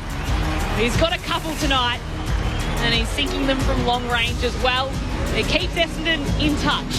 As the approach from North Melbourne comes, Myers kicks from 52 metres out right to Paul Curtis. Takes it on his chest, he marks, and will have a shot from 40 metres out. 38 goals last year, 30 the year before. He likes this one when it comes off his boot. And North Melbourne are slowly heading towards a win against Essendon for the first time in a decade. The AFL on ABC Sport. On radio. ABC Sport Digital Radio. And ABC Listen. Has been a long time since North Melbourne have beaten the Bombers, but they're in the box seat at the moment to do that, ahead by 36 points at 3/4 time. 12-6-78 North. The Bombers 5-12-42. Lauren Borden, Mitch Turner, Cal Singlet and Nathan Burke, your call team. Poppy Penny's on the boundary for us. Good text has come through. No name on this one, but from someone sitting in the crowd listening along here at Docklands. Watching this level of play, the Melbourne International Comedy Festival has definitely kicked off tonight, which isn't a bad summary so far of the first 3 quarters that we've had. Maury Plant Meet, of course, is on tonight, and it's just been run the 200 metres. Lockie Kennedy has won again, so defeated Gout last year in the rematch of that. It's Lockie Kennedy who's got the trophy again. So that's what's happened just about 10 minutes or so down the road from where we are in sport happening tonight. Maybe after the siren, we can get a full wrap of the Sheffield Shield so far from you, Mitch, about what's been happening across at Junction Oval. But it is North Melbourne here ahead by 36 points. Cal Sinclair and Nathan Burke, your thoughts heading into the final quarter? The Maury Plant Meet is on tonight? Yes. I once impersonated Maury Plant. I'll tell you after the game. Was this a little teaser? Yes. So hang around. I'll make a note. Yes. I pretended to be Maury. In other news, I thought Burke. I've lost it. I thought, looking at that, you've got me there. The Kangas inside, the Kangas ball movement inside 50 probably seemed a lot more composed in that third quarter compared to whatever we've seen in that first half, where it's just been really, really challenging for them to give guys like Larky and Zerha just an opportunity. But just as a whole with Essendon, it's a really tough watch. And I really took your point, Perky. It's actually really, really hard to coach because you're in the box probably going, well, there's actually not a lot I can do. I can set these guys up on the ground. I can give them a style of play that we want to play. I can, make a move if I can, but it's really not really a personnel. They're just not connected with their skill level. Even Peter Wright, you made the point before, like he's coming off the ground after he's been the only guy on the ground that actually looks like he's about to kick a goal. And even just their handball game, they're coming out of defence. And what I'm noticing in the crowd is just a real sort of frustration from the fans. Like they're just always, they're up in arms, they're booing, they're just sort of fed up. And it's going to be a tough 30 minutes here for Essendon. Don't know how they're going to... I think the message here, you got Brad Scott pulled them in and he seems pretty animated. I think it's just, guys, I think we've got to show some character. Continue to keep putting our head over it, but it's really hard to make comment on, to be honest. Yeah, they're winning the tackle count 44-34, but so they should, because the Kangas have had 87 more disposals than what the Bombers have. So when the other team's got the ball that much, you should be tackling them more. 42 more uncontested marks they've had. So it's 100 uncontested marks. Yeah. 100 uncontested marks. Yep, 42 more than the other team. And only 3 players from Essendon feature in the top 15 disposal. Yep.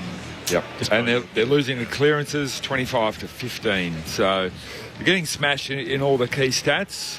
One thing, if I am Brad Scott, I would say, radio boys, let's just get close to your opponent. Let's force the ball long. At the very least, let's man up, force the ball long, win the ball back from a front and centre opportunity. But when you just allow them to use their feet and cut you on the way through, well, you're not hurting them on the turnover on the way back. So you've got to stop the ball somewhere on the ground. You might as well make North Melbourne kick the ball as long as they possibly can. Then when it's in the air, it's 50-50 as to who wins it back. If you allow a lot of free plays all through the middle of the ground, well, it's probably 90 to 10% that you're going to get it back. And Zach Merritt starting at half forward, so very interesting. He's been not featuring in the midfield.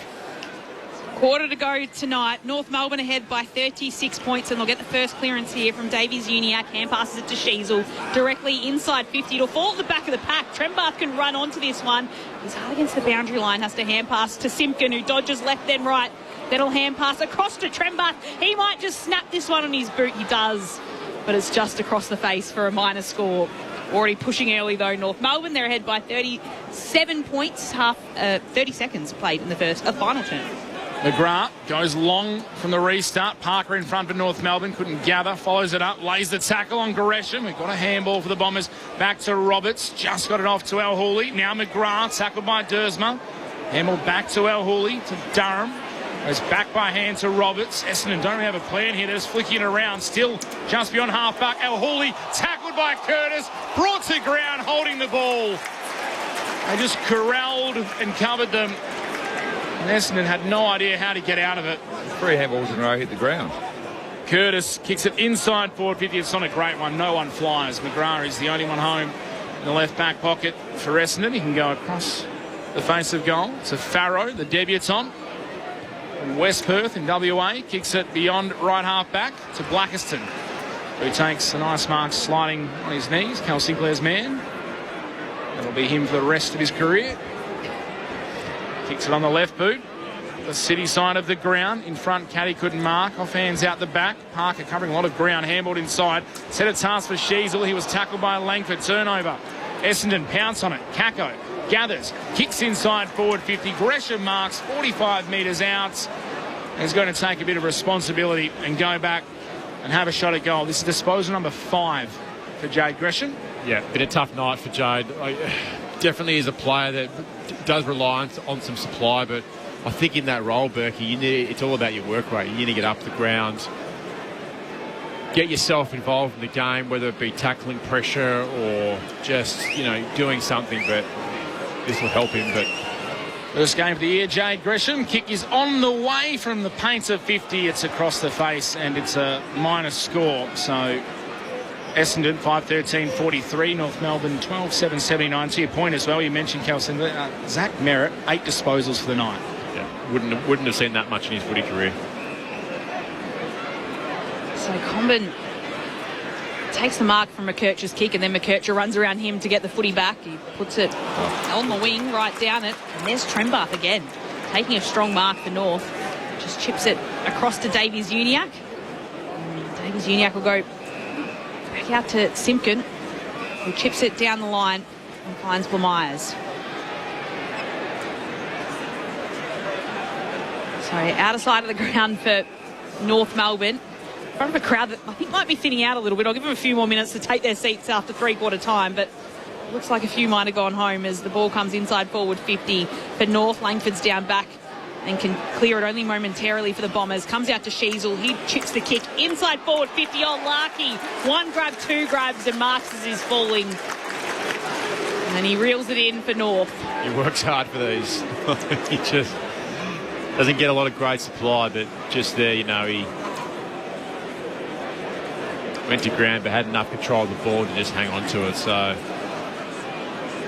I know, chatting to Andrew Swallow during the week, they just absolutely love the way that he goes about it as captain of the footy club. Sometimes he might not have these big goal hauls, but one thing we know with Mitch Larkey is that he is a competitor, particularly where his side is on the ladder at the moment. He's got a chance to slot through his third, puts this one forward from almost directly in front, hits the right post. So just a blemish for Nick Larkey. 2 goals, 1 tonight. North Melbourne ahead by 37, 4 minutes into the final term. Essendon want to muster some sort of response here, coming out on full-back. Good mark taken from the Roberts kick. Dane Wicks in front, had to be strong and was. As it left half-back, a little ginger. So you had North Melbourne don't allow the short. Oh, it's a terrible kick. Straight to Davies-Uniacke in the middle of the ground. That's a terrible kick from him to half forward. Spills through though to Powell. Back to Simpkin. Left foot snap on goal. Lands 15 metres wide of the behind post. 15 rows back out on the full. Curtis made it very known that he was not happy with that. They changed the score and Essendon will go again. Dersma marks it. Handballs to Farrow at right half back. Farrow puts it on his left boot towards Blackiston, who's got front position but just sees the ball over the boundary line, down to Poppy Penny on the boundary. Cause just come off looking a little bit proppy. Not sure if it's cramp, but he was sort of grabbing at his high sort of quad area, hoping it's not hamstring. We've seen a heap of those already this season, but they're just trying to stretch it out and loosen him up on the boundary line at the moment. Got one of my favourite nicknames, Aiden Core, Apples. It's a good one. Sheasel takes the footy from centre half back and flares it out wide towards right half back where Blamires will mark, and then just chips it towards Simpkin. Centre wing holds on to it for North and chips it looking for McKercher. It goes over the top of his head. Caddy has it. He's absolutely dragged to the turf by Comben.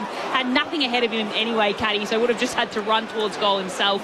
McKercher picks it up, hand passes to O'Sullivan. McKercher gets it back. It's holding the footy against Finn O'Sullivan. Xavier Dersma wins the football for Essendon. The kick from Gresham can't even hit Xavier Dersma when there's no pressure and he's just trying to return the ball to him for a free kick. Hard to do special comments when nothing special happens.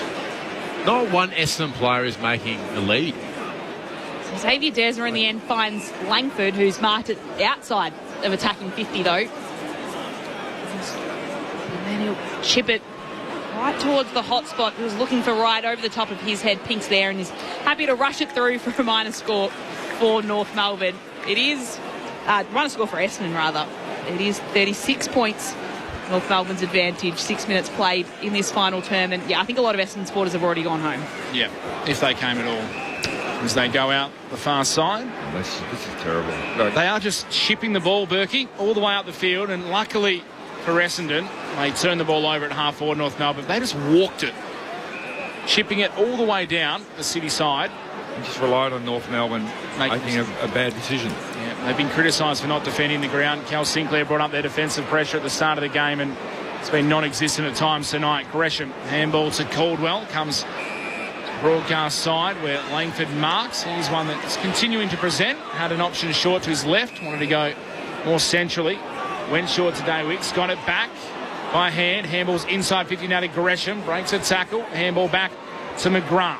Laterally in the centre square to Pryor. Chip inside the forward 50 and running across, taking the mark is Jai Caldwell. And if there was sting in this game, there was a bit of spite early. It's well and truly gone out here in this fourth quarter as Caldwell will have the set shot slightly to the right from beyond 50. Fair bit of footy to be played.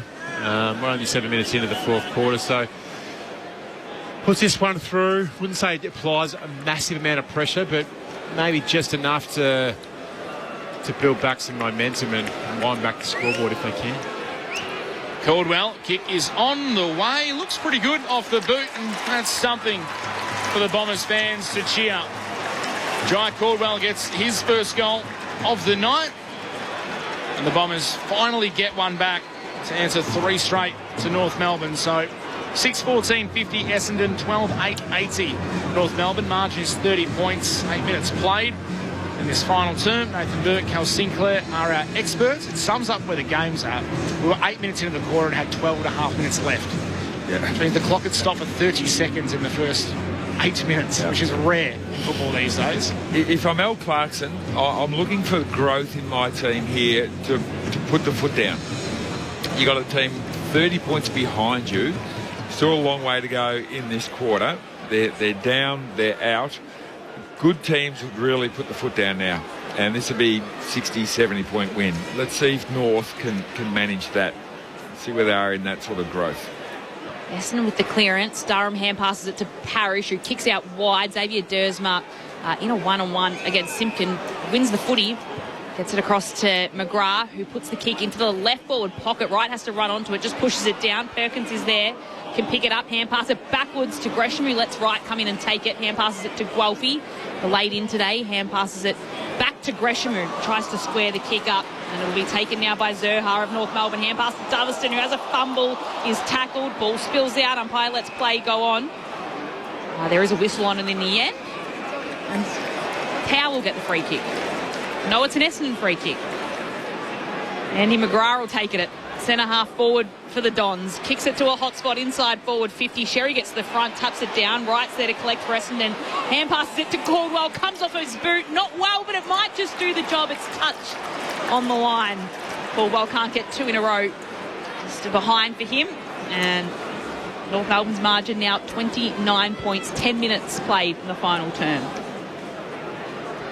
At least the ball's camped up the Bombers' end for a couple of minutes here, so good little patch. Sullivan, short to McDonald in the left back pocket, kicks it beyond defensive 50 to the wing, and McGrath takes another intercept mark. Skipper moves it quickly, goes to the lead of Peter Wright, arms outstretched, couldn't mark under pressure from Pink. Merritt, he had his handball slapped away. Back to O'Sullivan, left back pocket, dances around, then gives it to McKercher. Oh, clever little sidestep. Send the Essendon opponent flying. Long kick out to the wing, and a free kick has been paid at the spot of the kick from McKercher. I think it's going to Fino Sullivan, who might have just caught one after he got rid of it. So he'll have the free kick in the left back pocket. Played by the out-of-area umpire. The inside 50s, 46-44 in favour of the Dons. Wow. They find themselves trailing by 29 points as Sullivan will go short. Toby Pink has it just beyond his defensive goal square. Wants to come out the dock side. Kicks beyond right half back. Sherry is there, so too Larkey over the head of Blackiston from the Bombers. Doverston at the back for North Melbourne. Got it to Wardlaw. Good to see him out there. Received the handball. Kicks towards right half forward, one-on-one. Roberts goes to ground, then tackles Dersma. Handball to Pryor. Essendon try to rebound. Great kick by Pryor. Finds Blackiston right on centre wing. Trying to go forward the Bombers. Hand passes it across to Gresham, who stands still, doesn't know what to do with it. Hand passes it back to Xavier Dersma. He moves past Wardlaw to hand pass it to Durham, who curls the kick to a 2-on-1. Caldwell was outnumbered and Caleb Daniel was going to win that every day of the week. No offence, but if you can't kick it over Cullen's head, bad kick. Oh, so the chip goes backwards towards Powell. He flicks it across to Jai Simpkin. 0437774774. We've got a post-match tonight, so if you've got any questions for Nathan Burke, Carl Sinclair, we can cover footy, international events. Current affairs. Yeah. Current affairs, Maury Plant. We got everything covered here. Poppy Penny. Yeah, Xavier Dersma just came to the Essendon bench, and Brad Scott said this week they were, demoralising. Pretty much had his head in his hands by the time he sat down on the bench. It's not a great energy down there. Yeah, he used demoralising last week, Brad Scott, so I'm interested to hear what he says tonight as from the ball in, it's McKercher who chips it across to Daniel, chips to McDonald, and from the centre of Docklands, he'll put it inside forward 50 for North Melbourne. It's tucked away by Mackay, and he pushes it out wide to the right back pocket. Johnson's there to meet it, and then Zerha's there to take it over the line for a throw-in. Inside North Melbourne's attacking 50. They have a 29-point lead against Essendon. 13 minutes played in the fourth term. 12-8-80 North. Essendon 6-15-51. Parker's hit the 30 disposal mark. North Melbourne. Leading possession getter for Essendon. Robertson and McGrath have 20. All tossed in. Blackiston got to the front, tapped it beyond defensive 50. Stevens is the only one there for North Melbourne, and they'll toss it back in as it rolls over the boundary line. 70 metres around from North Melbourne's attacking goal. Plenty of texts coming in. We'll get to them. Margaret in McLeod loved Berkey's comment. It's hard to be on special comments when nothing special happens. From the restart, rolls the Bombers' way. Guelphy picked it up, tackled by Stevens. Just gave it to Parrish and said it's your problem. Now Stevens goes back in. He's tackled by Guelphy. Rolling around just the attacking side of the city wing for North Melbourne. Ball in the air. Blackiston again in front of Coleman Jones this time. Coming through McKercher. Got it to Stevens, who was tackled, spun, taken to ground, and got one high for his troubles. So right on the logo on the far side, Dylan Stevens in the bright yellow boots, the bright yellow ball. Will take it, goes short to McKercher. He'll go back and go laterally back out to the wing where he finds the former skipper, Luke McDonald. McDonald almost goes to chip it back to McKercher. He goes a little wider towards the boundary. The pink mark. I'm not sure what the lowest full game stats for Zach Merritt are, but he's had 8. So Pink kicks it inside forward 50. Hooley's there to clean it up and hand pass it to McGrath. Hand passes it across to Roberts. And he'll kick as he's slipping in. This one just skids along the ground, and North Melbourne will have an attempt to pick it up. There's a whistle on play, and Roberts will get the free kick. We'll look up Merritt's lowest disposal tally. It'd have to be close. I think he was 7 at half time. So yep. Poppy Penny's had 6. I'm pretty close. She's been closer to the play than a few other Essendon players tonight as the ball goes out of bounds for a throw-in just around from the right behind post. Kangaroos kicking towards the Coventry end in this last quarter. It was the Boomer Harvey end, or it will be the Boomer Harvey end during North Melbourne's home games. But I don't think you can just change the name of ends when you want to, but that's what they do at Docklands these days. As the ball is tossed in, it gets to the very top of the goal square. Al-Hooley's there to meet it. Darcy Parish, just the 14. Need more from those experienced leaders. Al-Hooley was holding onto the football as the free kick spilled out of his hands and he had to go and gather it. Of games where Zach Merritt has played at least 50% game time, Berkey. Yep. He 14 is his lowest. Right. Nervous from Al-Hooley across to Parrish to Roberts, who gets it back from Kako, overruns the footy. Simpkins in there first to the footy. Parrish tackles him to the ground and it's a ball up. So he's looking to record the lowest disposals. Yeah, still on 8. So there's a couple of games where he's obviously been injured early, where he's had 7 or 6, but the games where he's played at least 50% game time, he's never had less than 14, which he's done twice. And he doesn't look like getting past that tonight, and nor does it matter now. They're trailing by 29 points.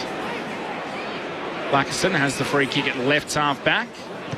Decides to kick it up the wing. Pack forms. May in front of Comben. Off hands. Goes to Parker. Another disposal for him. By hand back to Caleb Daniel, who runs completely in the wrong direction. Goes all the way back inside defensive 50 to Luke McDonald, who Go back out to right half back where Daniel can receive. Play on. Kick up the wing. A couple of North players to raffle it off. Combin and Coleman-Jones, no talk. Both went for the mark. Luckily for them, it fell into the hands of Sheasel. Goes back to Simpkin. Short kick to Parker, who surely took the mark. It's 50 metres. He got tackled over the boundary line. I find that a very, very, very interesting how he's not getting a 50-metre penalty. There's a short stab pass from Parker to McKercher, who goes just beyond right half forward to Simpkin, who chips it inside to Luke Davies-Uniacke, and no one bothered to go with him from Essendon, and there are players just standing around all over the place, hands on hips. He ran past 3 Bomber players. It's just the Bombers at the moment, isn't it? They look at each other and go, not my problem, not my problem. It's a problem for the team. Luke Davies-Uniacke will have a set shot. Right behind him, 45 metres out. Tight angle to the right. And a bit more pain for the Bombers. Staring down the barrel of 0-3. Davies-Uniacke, set shot on the way. It's coming back. It hits the right upright again. 3. 30-point margin, 12-9, 81 to 6-15, 51. Poppy Penny downstairs. Talking about Zach Merritt, he's had 86% game time. George Wardlaw's had 53% and had 14 touches. Yeah, so a bit of managed time for George Wardlaw. Now there's 5 on the bench as he comes back from injury. But has made an impact when he's been on. As Parrish holds on to the footy for the Bombers at left half back. He'll kick right into the centre of Docklands. Mark will be taken by Farrow in his first game. Kicks inside forward 50. The ball comes off hands towards Daniel. Hand pass to Pink. In a bit of trouble. Caddy drills him into the turf. Looks at the umpire. That will be a ball up 30 metres out from Essendon's goal. So 30 points. Sort them out, Poppy. The margin, North Melbourne's way. It's a Merritt down here. Gets a little hand pass across to Caldwell. Hand pass to Al Hooley. He'll have a shot at goal. He likes it. He celebrates. And it's a consolation goal for the Dons. North Melbourne's lead cut back to 24 points. 12-9, 81 North. The Bombers 7-15, 57. 19 minutes played in this final term. Your turn, Kel. Well, I just witnessed a bit of frustration there from Darcy Parrish towards Ben Mackay. I think for what I'm not too sure what it was about, but it's probably just a reflection of kind of where they are at the moment, Essendon, and they just seem so disconnected in all aspects of their game. Not that we ever really had a clear picture of what their game actually is, but it's to come up against the Kangas and I guess, have this result, it's going to be a tough weekend. Ball tossed up in the middle, right v Sherry. Tap down to Parrish, has one arm pinned as he's tackled by Wardlaw. And I'll reset again inside the centre circle. McKercher's got himself up to 31 touches, 553 metres gained. Ball tapped down. Wardlaw went without it. Might have been held. He was. We'll get a free kick in the middle of the ground. And this is it's a good sign for North Melbourne. Talented young player. Struggled with soft tissue injuries. Back out there and has looked pretty good tonight. His kick, though, sets a task for Stevens. Had to be brave. Coming the other way was Pryor at right half back for the Bombers. Handballs forward for Perkins. Stood up in the tackle from Parker. Goes backwards to Al Hooley, who tapped it to himself in the end. Kicks inside the forward 50. May diving, can't mark. Caldwell crumbs, kicks towards the goal square. Gresham is lurking. O'Sullivan tries to chase him down. And Gresham gets a bit of a Joe the Goose out the back of all the trouble. Kicks it through from the goal square. Margin back to 18 points. Just a little bit in the game. 8-15, 63 the Bombers. 12-9, 81 North Melbourne. 21 minutes played. Fourth term, Poppy Penny downstairs. This time in a few minutes, I've seen some good energy on the Essendon bench. Players are up and about. They're calling their teammates on and off. There's a lot of communication. Things are looking a little bit different down on the Bombers bench. I think you'd be disappointed if you were North. You made a really good point, Nathan, before, just about if you're Alistair Clarkson, to improve your squad and improve, I guess, your output on game day, particularly when you've got a substantial lead, which they did, put the foot down. But they're just allowing them now. It's still going to be hard for them. But just to creep back in a little bit, 18-point margin now. It's maybe a little sniff with about 4 minutes left in the match as Wardlaw tries to get the clearance away to O'Sullivan. He fumbles it. He tries to push it forward. Powell's there to pick it up. Hand passes it towards Zerha. Comes back to Powell, who pushes it along the turf. Plays dive on top of the footy. Wardlaw's there. He's jumped on top of it, and that's holding the footy. They've fallen into Essendon's trap. Farrow hand passes to Caldwell, who drops it. So Farrow has to go back and pick it up and pick up his own ball. He then kicks out wide towards Perkins. Centre wing outer side of the ground. Kicks Essendon to right, half forward. Will the mark be paid? It will in the end. So Archer May, we paid the mark. He's 60 metres out from goal for the Bombers. They're trailing by 18 points. They've kicked the only 2 goals of this quarter so far. Late in the fourth term, kicks into the pocket. Sherry has front position, and he tries to get involved in the match. Stevens picks it up for North Melbourne. Hand pass to McKercher. Moves it to Pink. Hand pass to Bill Myers. Puts it back to McKercher, who then sends it across to Stevens. Puts it on the wing. Gains plenty of distance. But it'll be a turnover as May takes it. Hand passes it to Parrish. Hand pass to Caldwell. The Bombers trying to advance here. Hand pass to Kako. Just a string of hand passes to Parrish, who this time puts it on his boot. He can find Zach Johnson, who marks 52 metres out from goal. Little chip kick towards Langford. Knows he has to go. Just snaps this one when he could have taken a shot at goal. And he snaps it to the top of the goal square. And that's an easy intercepting mark for Cam Zerha, and if there was any rush that Essendon might come back and somehow steal this one, I think that might be it, Mitch. Yeah, I think that might have been the last-ditch effort. The kick goes beyond defensive 50 off the hands of Pryor. Langford couldn't gather. Simpkin for North Melbourne. Handball to Larkey, who's at right half-back. Dancing, spinning, hit as he kicks, but still finds Jai Simpkin.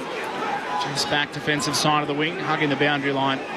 Attendance, 40,154 is the official attendance for today's second game here at Docklands. We go back inside defensive 50, North Melbourne. High foot, Zerha. They put everyone back. He kicks out to the wing. Parker is collected by Langford, and he will win the free kick just beyond right half back. Disposal 32 coming up for him. Poppy Penny downstairs. I think there's a little less than 40,000 left now. Quite a few of the Bombers fans have exited the building.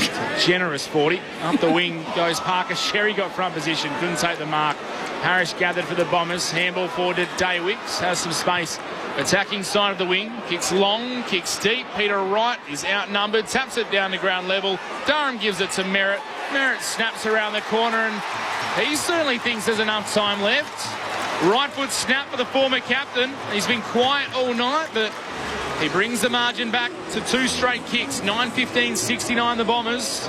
North Melbourne at 12-9-81. 12-point game. 24.5 gone in the final term. Berkey, Cal Sinclair, I think he looks at the clock and sees 24, and normally they go for 32. Yeah. It's not going to get that far, Zach. No, there's a minute and a half to go. So need a quick entrance straight out of the middle. It's interesting, though, that after he kicked that goal, you'd probably think, rightio, we need to get this centre clearance. We don't get this centre clearance, well, then we're done. But he's gone back to the goal square. Yeah. So whether he's carrying something, I'm not too sure. But if he's played sort of nearly 90% of the game, well, you wouldn't think he's carrying something, but obviously think he's the best chance to kick a goal rather than get the ball out of the middle. So 12 points the margin North Melbourne's way. Sherry just takes this one out of the ruck himself. Hand passes it across to Sheasel, puts it out wide. That'll bounce a couple of times. Looking for Curtis. That's the last touch. That'll help. Essendon's ball.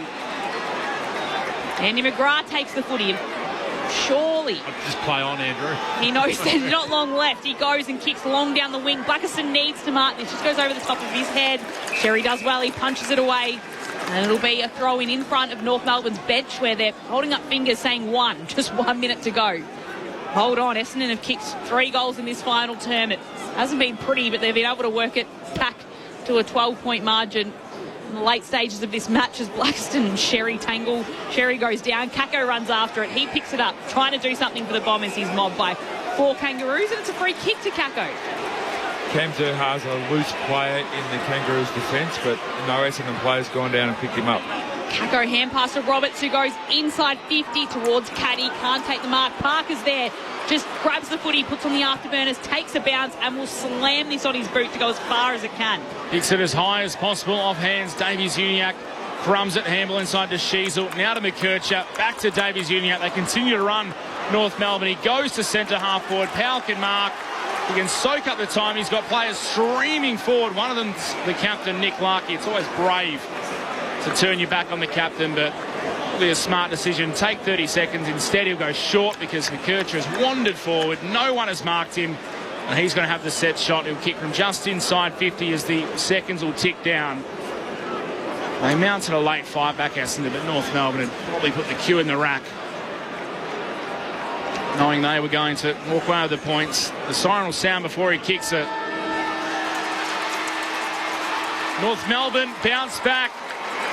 They move to 2-1 with a win over the Bombers. And Essendon, the soul searching continues. It's just a matter of the margin. McKercher kicks it. It's into the man of the mark. It won't score. North Melbourne, they'll be victorious here at Docklands by 12 points over the Bombers. And it's back to the drawing board for Brad Scott and for Essendon. Join in the chorus. North Melbourne's on the ball. Good old North Melbourne, they're champions, you'll agree. North Melbourne is the team that plays to win for you and me. So the final score, 12-9, 81 North Melbourne to Essendon, 9-15, 69. At quarter time, it was the Roos by 3 points. At half time, North Melbourne led by 12 points. They led at every break. It was a 36-point margin at three-quarter time. The Bombers, they clawed it back in the final turn with 4 goals, but ultimately fell short by 12 points. The champions, you'll agree. North Melbourne is the team that plays to win for you and me. So the goal kickers for both sides for Essendon, 2 goals to Peter Wright, Nate Caddy, singles to everyone else, Jai Caldwell, Zach Merritt, Isaac Kako, Jade Gresham, Nate Caddy, Sardo Hooley and Lockie Blackiston. For North Melbourne, 3 goals in the first half to Zane Dersma, 2 to Nick Larkey, 2 to Cooper Trembath, and then singles to Zerha, Blamires, Sherry, Paul Curtis and Lockie Dubberston. Has been a long time since North Melbourne have defeated Essendon. Way back in 2016 was the last time that they were able to get the job done against the Bombers, and now for Essendon it's 16 straight defeats for them, stemming back to Dreamtime at the G last year, which already feels like a long time ago, and they haven't won since then, and defeated again tonight, and not looking like they've come out here with any spirit that we were hoping they'd come out with after what their coach said during the week and after their performances the first 2 weeks. But North Melbourne, winners by 12 points, Cal Sinclair and Nathan Burke. They didn't do what you wanted them to do, to put the foot down, basically hung on in that last quarter. So they've won here, and they've won this battle of the cellar dwellers and those that are struggling, but not all that convincingly in the end. No, Clarko, there's a couple of shots of him in the box in that last quarter, and didn't look impressed, to say the least. Clarko wears his emotions on his face, and you could just tell he wanted them to really put the foot down, to continue playing their style of football. But what they fell into was that Essendon were allowing them to have all these uncontested marks, and they had 138 of them. And so the team thought, well, they're giving us all these cheap kicks, well, then we'll just use that, and we'll all run around and get some cheap kicks. And there wasn't a lot of just great ball movement from one end of the ground to the other to give their forwards good opportunities. They still took 20 marks inside 50, which is a lot. 20 marks inside 50, but it just wasn't great fluid ball movement. They just allowed Essendon to say, you know what, you can take the ball to bad parts of the ground, and they did. So Clarko won't be happy with that, but I suppose the good news for North Melbourne people is that normally when North Melbourne win, they're probably going down in their rooms and there's Gatorade being chucked everywhere and they're all pumped and they're all excited. You can look at them now in the middle of the ground. There's not a huge amount of excitement. I think they internally know that, you know what, we won, but that's not good enough. We want to win in a good way. So good signs there for me for North Melbourne, in that they won, but they're not happy the way that they won. And that shows a growth in maturity anyway.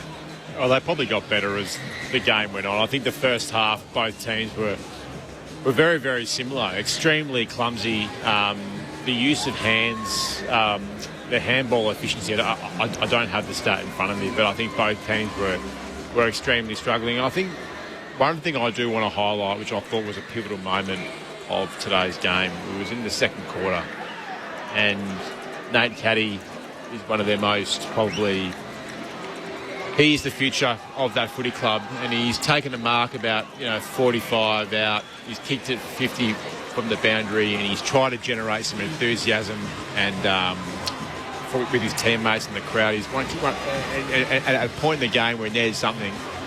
Not one teammate came over to him, and I thought that was really, really telling of, I guess, where this group's at. They're just not connected in any way, shape or form.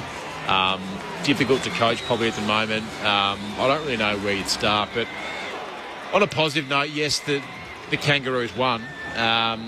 I'm just looking at some stats now, like McKercher 35, Harry Sheezel 33, Luke Parker 33. I thought he was outstanding. Probably a really good move, actually putting him down back. I'll be honest, probably playing with Luke for a long time, I never would have thought that he would have played off half back. He's a one-paced sort of player. He's not going to have that burst, but probably sees the game really, really well. Probably just having some leadership and some voice behind the ball. With Luke's kind of history in leadership. They wouldn't have a lot of that, particularly in their defence, which I don't think is overly that strong, but I thought he contributed quite well. Just on that, we spoke to Harry Sheezel after round 1, and we asked him the question about, has Luke been training the whole pre-season as a defender? And he said no. He said, Clarko just mentioned it before the last practice match. He said, mate, you want to go back and play down there? So he's taken to it like a duck to water. We gave him votes in round 1 as well for the role that he played down there. And he might feature tonight. He was more like he'd rest forward a bit and play a little bit of half forward back in the day, like basically just middle and a little bit of forward, but backs. He was a goal kicker, and you made the point during the call. He's a very good overhead player, particularly for his side. But anyway, it was a surprise, but. That he's found his way there, but he'll be of use there. He'll definitely be of use. Probably the game. Midfielders these days are probably so explosive, and the burst out of centre bounce is so important. At his age, he might. I don't think he'll be able to put out the minutes in the midfield that he probably wanted to 3 or 4 years ago. I think he can still play a role in there and contribute, but for long periods of the game, no. So I think it's a smart move. And they've probably got a couple of good hybrids anyway up forward, the Kangaroos. So anyway, Trembath and Curtis has probably taken exactly right. And they've got Zerha there as that medium small size. Yep. And he'll as a half back, what you've got to do is just spoil the ball, and you'll get 3 votes and you get paid a lot of money. It was a win that they just needed to get, though, wasn't it, North Melbourne? Absolutely. If you want to take steps forward, you've just got to beat a side in Essendon and how they're going this year. So it wasn't convincing, though, was it? No, but thanking the 4 points is important for the side, isn't it? So probably just gives them a little bit of breathing room. They'll sleep better tonight, but interesting week for Brad Scott and his Bombers guys. I'm not too sure what everyone else thinks in the booth here, but he copped it last week, and you know who they've got? The Bulldogs. Yeah. So it's going to be a coming off a bye. Yeah. It is a long season, and things can turn pretty quickly, and it can turn for the better. It's very tough. North Melbourne winners by 12 points. We can join Poppy Penny in the winners' rooms. Yeah, they're just making their way into the huddle now, the North Melbourne players, led in by Nick Larkey. They're huddling up, just getting ready, grabbing a little sports drink from the middle there. I don't think they're going to waste too much time before getting into this song. They're pretty excited. Quite a bit of family and friends. Here we go. Hearts to hearts and hands to hands. Beneath the blue and what we send, we shall God bless our native land. North Melbourne, North Melbourne. Out we come to fight. Just recreation, must not wait. Lost parties, fun, joys of day. North Melbourne will have to be when they come out to play. So, join in the chorus and sing it one and all. Join in the chorus, North Melbourne's on the ball. Good old North Melbourne, the champions will agree. North Melbourne will be premiers, just you wait and see. So there's North singing their song for the second time this year, and the second time at Docklands as well. Winners by 12 points against Essendon. Carl, you mentioned kind of their forward 50 cohesion, and you look at Zane Dersma, who kicked 3 goals. So he's the highest scorer on the field in terms of goals. He's also the lowest disposal getter. So 3 goals from 5 touches isn't a bad effort. But how did you see them? Probably more in that third quarter. Got better as the game went on. Yeah. Both teams particularly were trying to play so quick. I think we were laughing in the box in the first half about it. It was just complete pinball out there. Like, no one could kind of get it actually inside their forward 50 with any sort of efficiency. It just felt like when they slowed their game down a little bit and actually made, just gave their forwards a chance. Like gave Larkey, Curtis, Dersma, Zerha, just give them a couple of repeat efforts to sort of break away from their opponent. But I think if you're always trying to score on fast play, particularly from a turnover break, as a forward, you only get one sort of lead opportunity. Give these forwards a bit more of a chance. It got better as the game went on. It wasn't pretty. They've got a lot of work to do in that space, I think, to really match it with the best teams. And their midfield's pretty good. Like it's not a horrible midfield. They've got talent and they've got a little bit of depth in there, but that connection piece, you just need to make life a little bit easier for Mitch Larkey and Zerha and Curtis and these guys. They've got pace as well in the middle, don't they? Like Essendon don't have a lot of that, and they do. Like McKercher, lightning, can break away. Sheasel covers the ground well. He was better tonight. Last week he had 40 touches and barely impacted the game. Yeah. Just kicked it up in the air. Didn't get a coach's vote. And he had 40 touches and was by far and away the leading possession getter on the ground, but just sent it up the chimney every time he kicked it, handball backwards. It was better tonight with his link play. Yeah, I'm glad they're moving him through the middle now. He's had those first few years, half-back line, just learning the game, how it's being played. If he's going to the Kangaroos are going to get their money's worth out of him, and for the talent that he's got to get through the middle of the ground and got to start getting those scoring involvements up. So North Melbourne winners by 12 points against Essendon, 12-9, 81 to Essendon, 9-15, 69. We can pop back down to Poppy Penny in the winners' rooms. That's right, guys, down with Luke Parker. Luke, good to get another Sing of the Song too this year. It's getting better from the last couple. Yeah, it's nice to get it early in the season, a couple of wins. So a little bit of a hard stopper in the end. Thought we had it pretty comfortably, but I thought at times there was just some comical errors and probably brought them back into the game a little bit, but nice to get another win. North haven't beaten the Bombers since 2016. Was that a conversation you guys had at all? They've had the wood over you for a little while. Yeah, I didn't really realise that until coming into this week, so I'd only lost them once. So anyway, it's nice to get, I guess that hoodoo off for a few boys. And as I said, we're just working on our game to try and keep improving each week, get some wins early in the year and try and build some confidence. What was the review like after last week? Obviously a massively fast start and then letting the Eagles all the way back in. What was the sort of plane trip like home and the review? Oh, it's always a long plane trip, especially the red eye after a loss. But, look, we knew we were really in control of the game last week, and we probably just played into their hands of how they wanted to play. And credit to them, they had a really good strategy. We probably didn't change a few things and didn't use the ball that well, and probably made a really in-tight contested game. And fortunately they just ran over the top of us. So there was some really clear stuff to come from that review. So it was an effort. I think our pressure and stuff is still number one in the competition. So it's something we're really basing our game off. But last week we probably just didn't get our ball movement right. The red eye back from Perth. I'm from WA. I've done that flight. Why would you make that choice? That doesn't seem like the optimum choice for rest and recovery. Yeah, not ideal. But we had a 6-day turnaround. So sometimes if you leave the next day, you don't get back till about 4 o'clock the arvo, and you're back in the club the next day. So the boys wanted to get home, have a sleep, and get into this week. What was the focus over the 6-day break? What was the focus within the group? Oh, it was a fair bit of recovery this week off a big trip over west, but it was just getting back to really clear on how we want to play. We just had a power outage in the rooms, guys, just quickly. Yeah, it's pitch black down here. We just wanted to come in with some really clear focuses, and we'd kind of been working on our game plan for so long, and just wanted to execute that this week, and I think we're able to do that for the majority of it. We probably went a little bit too quick at times and a few costly turnovers, but we'll keep working on it. Lights are back on. I'm going to throw up to you guys upstairs. We've got Nathan Burke, Cal Sinclair, Lauren Borden and Mitch Turner. I'm down in the rooms with Luke Parker.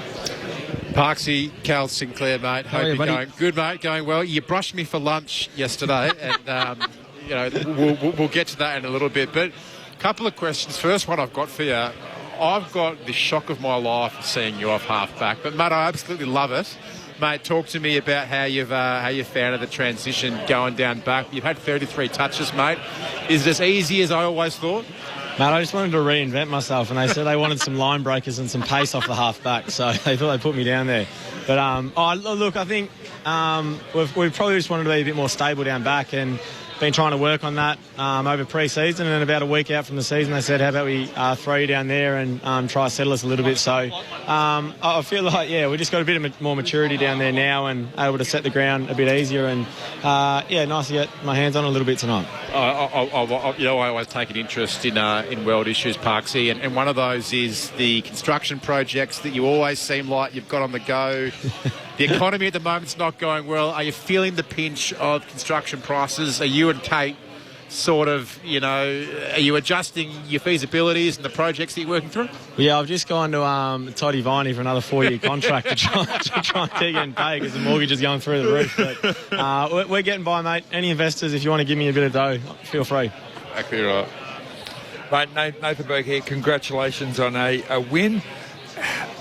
We made the point that, yes, you won, but previously North Melbourne winning a game against the Bombers, probably a fair bit of excitement and sort of overjoy in the rooms. But it seems like it's tempered a little bit and the boys are, it's good, we sung the song, we won, but we can do better than that. Yeah, I think that's the main thing. And as I said, it's really nice to get some wins early on the year. But I think also it's probably the maturity of the group is that it's not like let's celebrate like it's a grand final. Let's just move on to the next week. There was a lot that we did really well tonight, but a lot we, I think, left out there. And I think the feeling for the boys is we knew we could play better. So in saying that, we'll enjoy it. But, the maturity of the group is let's celebrate it, but let's move on to next week and let's continue to improve, continue to build confidence and that continuity of that winning feeling. So you haven't spoken with Clarko yet. Predict his mood. Is he going to be happy to win or not happy that you should have won by more? No, I think he'll be happy. He'll be laughing about the few comical errors, but hopefully he's in a good mood.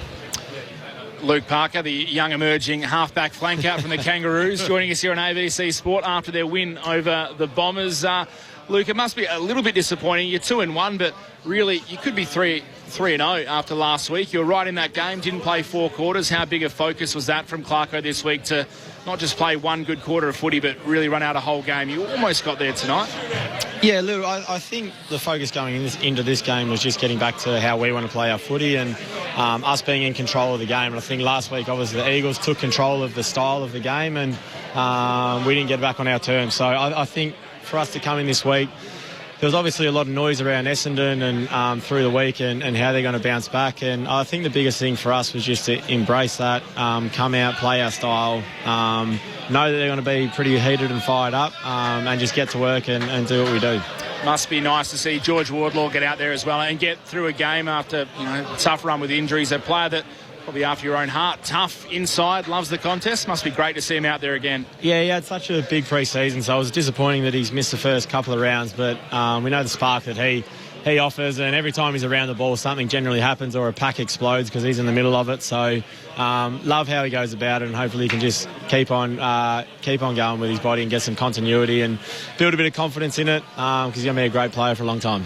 Has he sorted out the possum in his roof? Clarko said it was keeping him up during the week. Has he got rid of the possum? Well, it was a couple of nights in the house, so I think they didn't know whether it was going to become a pet. But I think apparently yesterday they wrestled it out of the house. There's a bit of a wee and shit everywhere. So it's officially gone. They wrestled it out. They did it themselves. Yeah, they did some tackle work.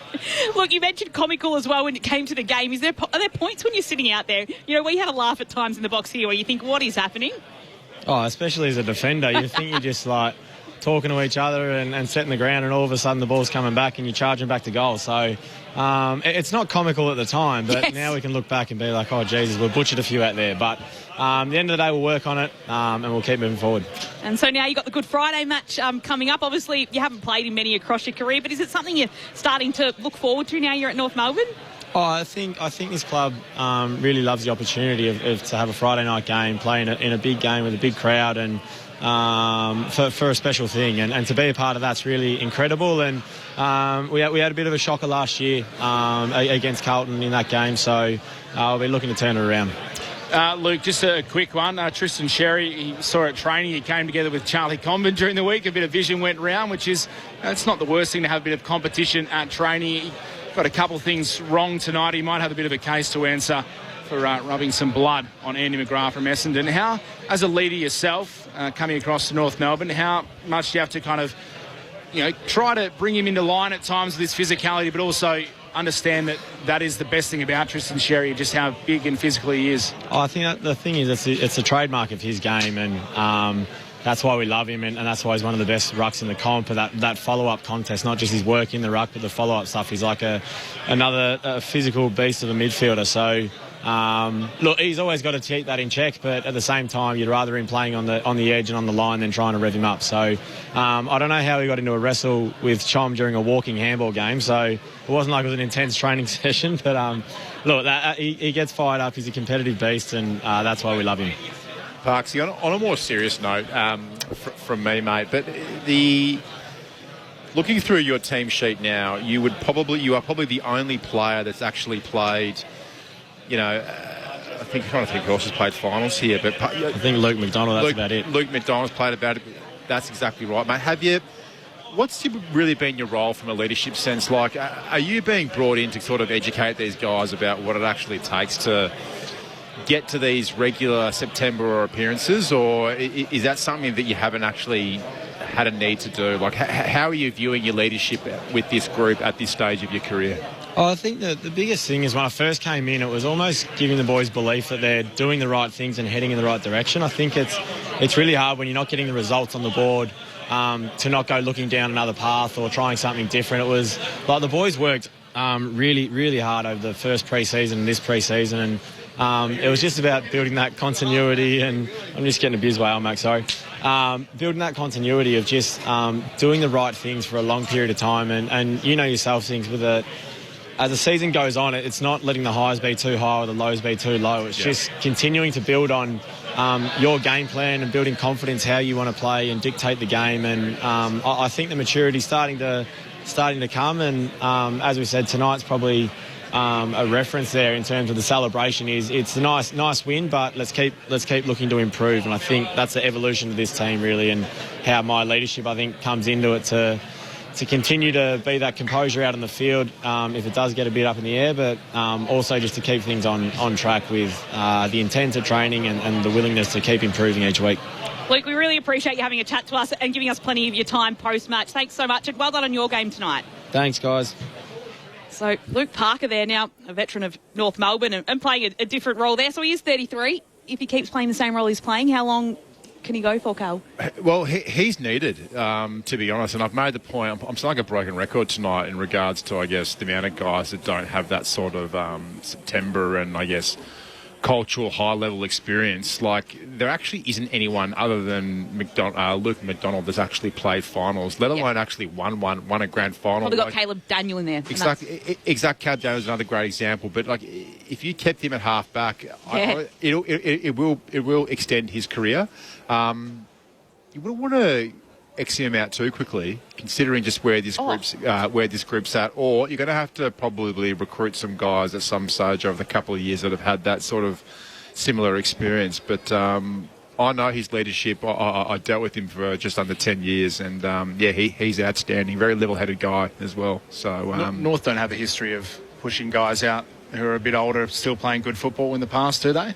Yeah, none. Nick Del Santo and a few others will probably beg to differ. A really little guy that played more games than anyone else as well. I think of him every time he plays. I called the game at Geelong and Freo, and we were killing some time in the halftime show. And I asked him, I said, mate, like, be honest, do you still think you could actually go out there and play? And without hesitation, Boomer said to me, yep, I'd go out there and get 20. Yep. What now? Yep. Well, he's been playing at where's he been playing in the country? Trentham, that's it. Yep. I mean, he just run around half-back now. He's one of those loose half-backs that doesn't actually defend. He was always a good kick of the ball, sharp, give and go. Game would suit Boomer Harvey very, very well. We've got 5 on the bench now. Yep. Yeah, there you go. Wouldn't you be frustrated as Boomer Harvey when you see Pendlebury being used, well, there's no sub, but essentially as a sub when he's coming on at the 10-minute mark of each quarter? Last night, he doesn't play a lot. You'd be frustrated if you're Boomer. Well, Pendle's broke down, and Boomer's probably got just a wry smile about that because he wants to hold the record as long as possible. Tucky held it forever. Yep. And Boomer's sitting there going, I've only had it for a couple of years, and Pendle's is going to go past me, which you'll be disappointed about. Plenty of text to get through tonight as well, Loz. I remember the days when there was 2. Were you that old? Yep. You would have played when there were only 2. Yeah. And it was a bench, not an interchange. Like and the only you're off for a quarter. The only time you sat on the bench is when you weren't doing any good. Yeah. No that was resting. really pulled. Yeah. What was it? It was Derek Kickett that changed that? Was it Kevin Sheedy didn't pick him in the 93 grand final? And there was two. No, you're not. You're old Berkey, but you're not a historian. You are. You are on the right track there. I remember Bruce Monteith he's captain of the 1980 Richmond Premiership side. Yes. Started on the bench. I was there that day. Yep. Barracking for the Tigers as a young 10-year-old. And had a long gap between the next flag. Just the 37 years. And that streaker killed him a couple of years later when they were beating Carlton. We'll get into that. Yes. Because we'll get into the history of you as well later and the Maury plan. Yeah. That's something to look forward to, the ABC Footballer of the Year votes, and maybe the legacy of these two clubs while we're talking about Richmond and their premiership drought. So you mentioned we've had plenty of texts coming through on 0437 774 774. North Melbourne got well and truly pantsed by West Coast. They fell in against Essendon, who could have outscored them if they had any clue about how to continue on when they had superior positions. Not much to write home about, except that Essendon are not AFL standard. No name on that one. I've enjoyed listening to the commentary. The special comments have been very informative. I do feel sorry for the Essendon players, but how can they be positive when all the things being said are negative? But I think the issue that we're seeing on the field now is it's not just coming from outside. That's I mean, you mentioned the crowd of Essendon. There weren't really many cheers when they scored goals. There wasn't a lot of pump up coming from anywhere, and I don't know who brings it to them now that, you know, Nate Caddy, like you mentioned, Cal, he's got the personality of someone that will try and bring that. Merritt's no longer the captain. Andy McGrath probably is a quieter sort of person rather than one who's going to rev someone up, whereas Merritt, he got frustrated at times, but he could pull players together and maybe have that personality trait. Their senior leadership, McGrath, Merritt, Parrish, Langford, throw Caddy in there. He's young. He's going to be a star for them. But they need leadership above them. Yeah. And the reason I say that is because similar to North Melbourne, like they don't have anyone that's been that understands success, how to maintain it, how to get there. Exactly right. So, and it's not a criticism of those guys. They just don't have the experience. They're good AFL footballers. They'll probably get a game and be great contributors in most teams in the AFL. They'd get a game in every team, those guys. But to lead a club and take a club and set standards, not that they're not setting standards, but it's a different kettle of fish when you're a top, a regular top 8 team playing in September. And the longer it goes for this club, those sort of guys will not lose motivation. That's not the right word, but they'll slowly just begin to lose hope because you get older. You start going into self-preservation mode. I really do hope it actually does turn around for the Bombers. I think, Chris Scott, albeit maybe his messaging during the week might have been confusing, but I've never been a coach. Burke, you can probably comment better than I can, but I could imagine it'd be a pretty tough spot for him right now. And I don't know what your message would be. They're 3 games in, though. Exactly. Three games in and hope's gone. The coach leads that by going in front of the media and telling everyone. Yeah. No, I agree. It's tough, but 12 points flattered them tonight.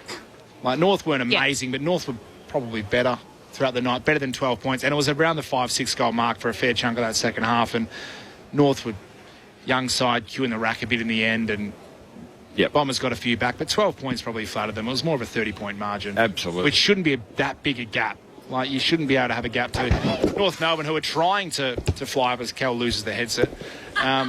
They're working their way through the rebuild, and they're hopefully on the right side of it at the moment, North Melbourne. But they're at 30 points better side than Essendon, which is where they're at. And they've made no changes in the off-season. Like, they've had, a lack of stability, but haven't brought in any big names. The draft, they've got a couple of young guys, but it's all the same. The effort was all put into keeping players rather than attracting players in.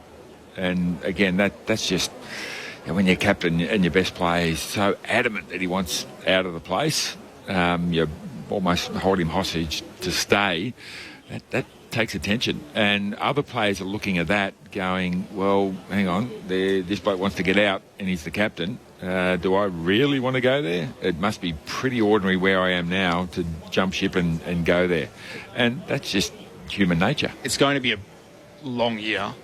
And I say that as someone who's in the West and has watched West Coast go through this under the last few years of Adam Simpson, where they would get 2-3 games in and everyone go, well, this is us for the year again. It happened year after year and nothing changes. And it's a pretty tough place for a supporter base. And for players, it just gets hard going into work every day when you need someone to sell you hope. And I know you said Brad Scott, he says different things behind the scenes, I'm sure. Like your public comments are different to your private comments, but players see that, especially young players who are all over social media. They get told by people what he said. Like, probably have to just be a little bit better. Poor choice of words. They can't be going to the drawing board and saying, right, now we have to do this, now we have to do that. If that's the case, then what he's been training them over the whole pre-season, that's the most intense training period and learning period that you'll get. You don't do a lot of training, and they hardly train during the season. There's not a lot of learning going on.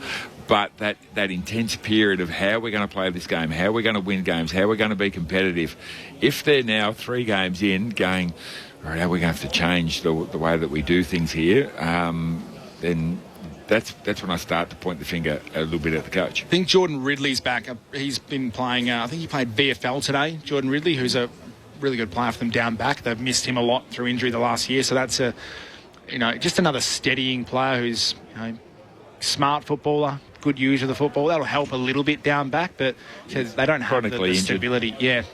I mean, and so is a lot of their players. It's not going to change really the outcome of the year. No. Jordan Ridley back, but yeah, and I figure you're saying Burke's a coach. Like, it's too hard to change in season. You know what I mean? Like you make personnel changes and tweak little things, but you're not going to take that team into turn them into something miraculous. But I just found I haven't been to a game of footy in a long time where just the amount of errors by hand and by foot, real basic ones, like there's a lot of turnovers. The decision making was really, really poor, and I don't think the Kangaroos' decision making was that much better either, to be honest.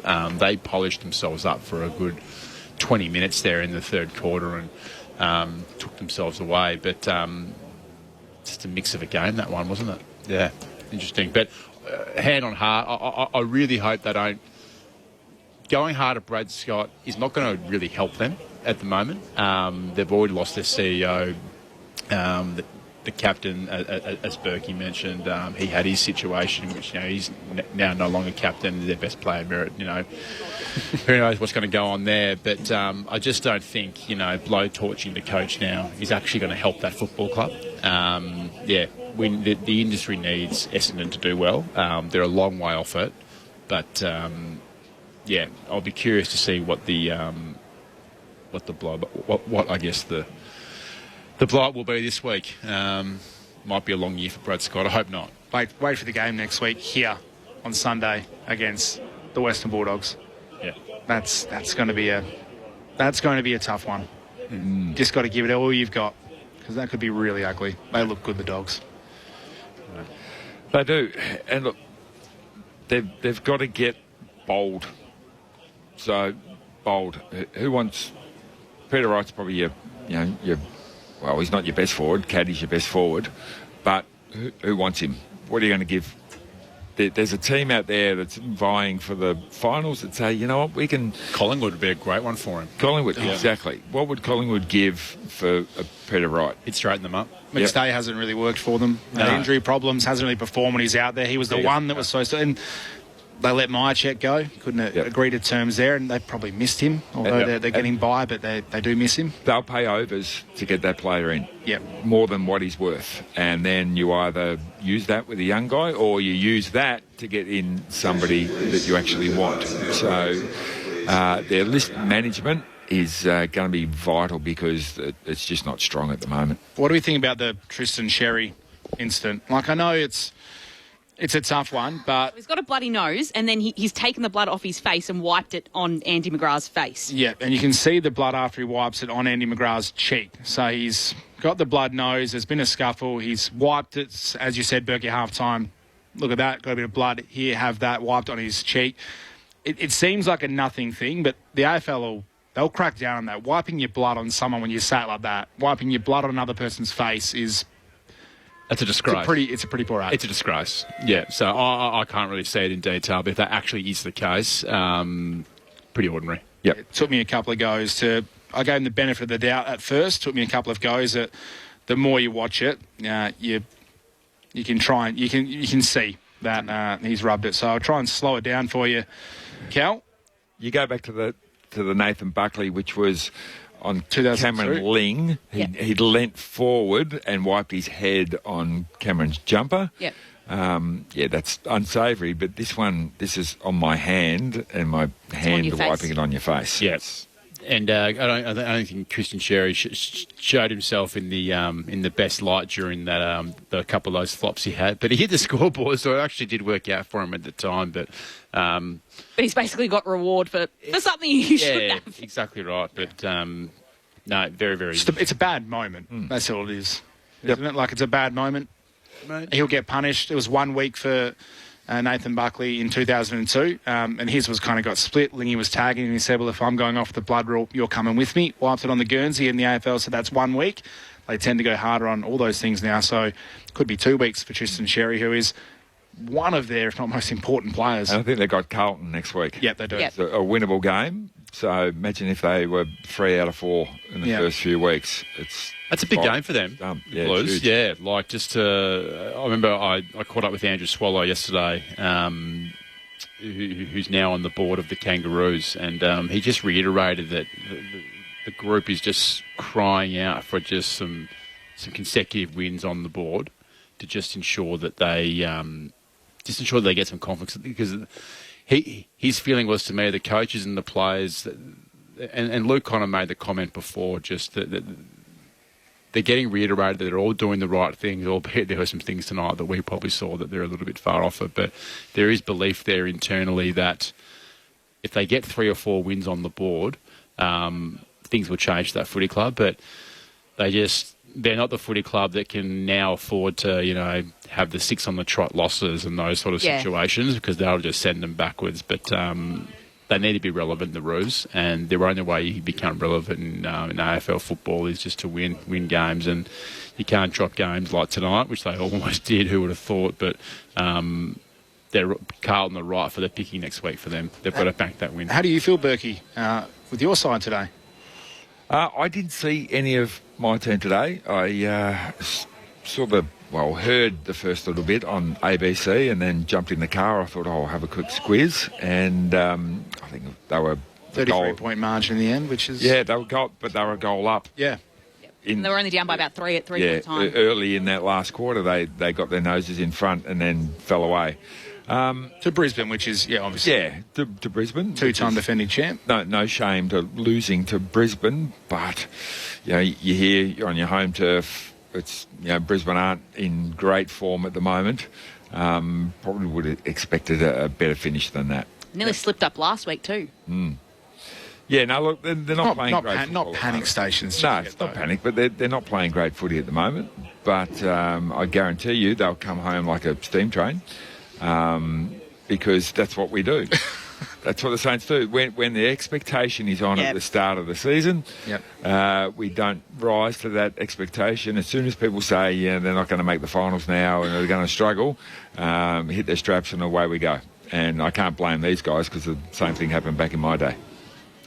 Aaron Borden, Mitch Turner, Cal Sinclair and Nathan Burke up in the box. Essendon have gone down in their 16th consecutive defeat to North Melbourne. We've got Poppy Penny, who has headed across to the Essendon room, so we can come down to you, Poppy, and just tell us what you're seeing down there.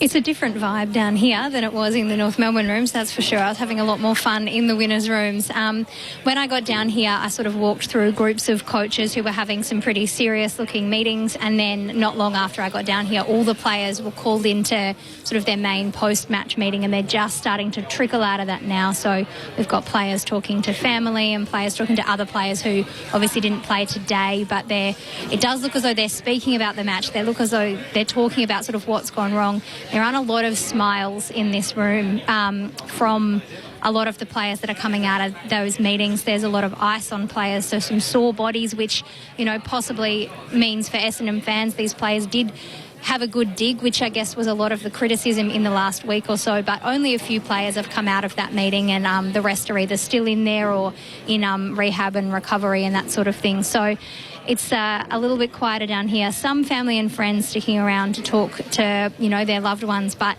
there's some glum-looking Essendon players trickling out of their post-match meeting. Thanks, Poppy. Thanks for your contributions tonight as well, and heading into the Essendon Maroons for just a little bit of an update there. This is probably a bit of a big picture one, but I guess it relates to Essendon specifically, but North Melbourne as well. And the clubs, they were obviously huge clubs in the late 90s and early 2000s. But if you are someone that's under the age of 30 and you say, describe to me North Melbourne or describe to me Essendon in your whole lifetime, they would say unsuccessful, haven't done much. In the case of Essendon, not great governance.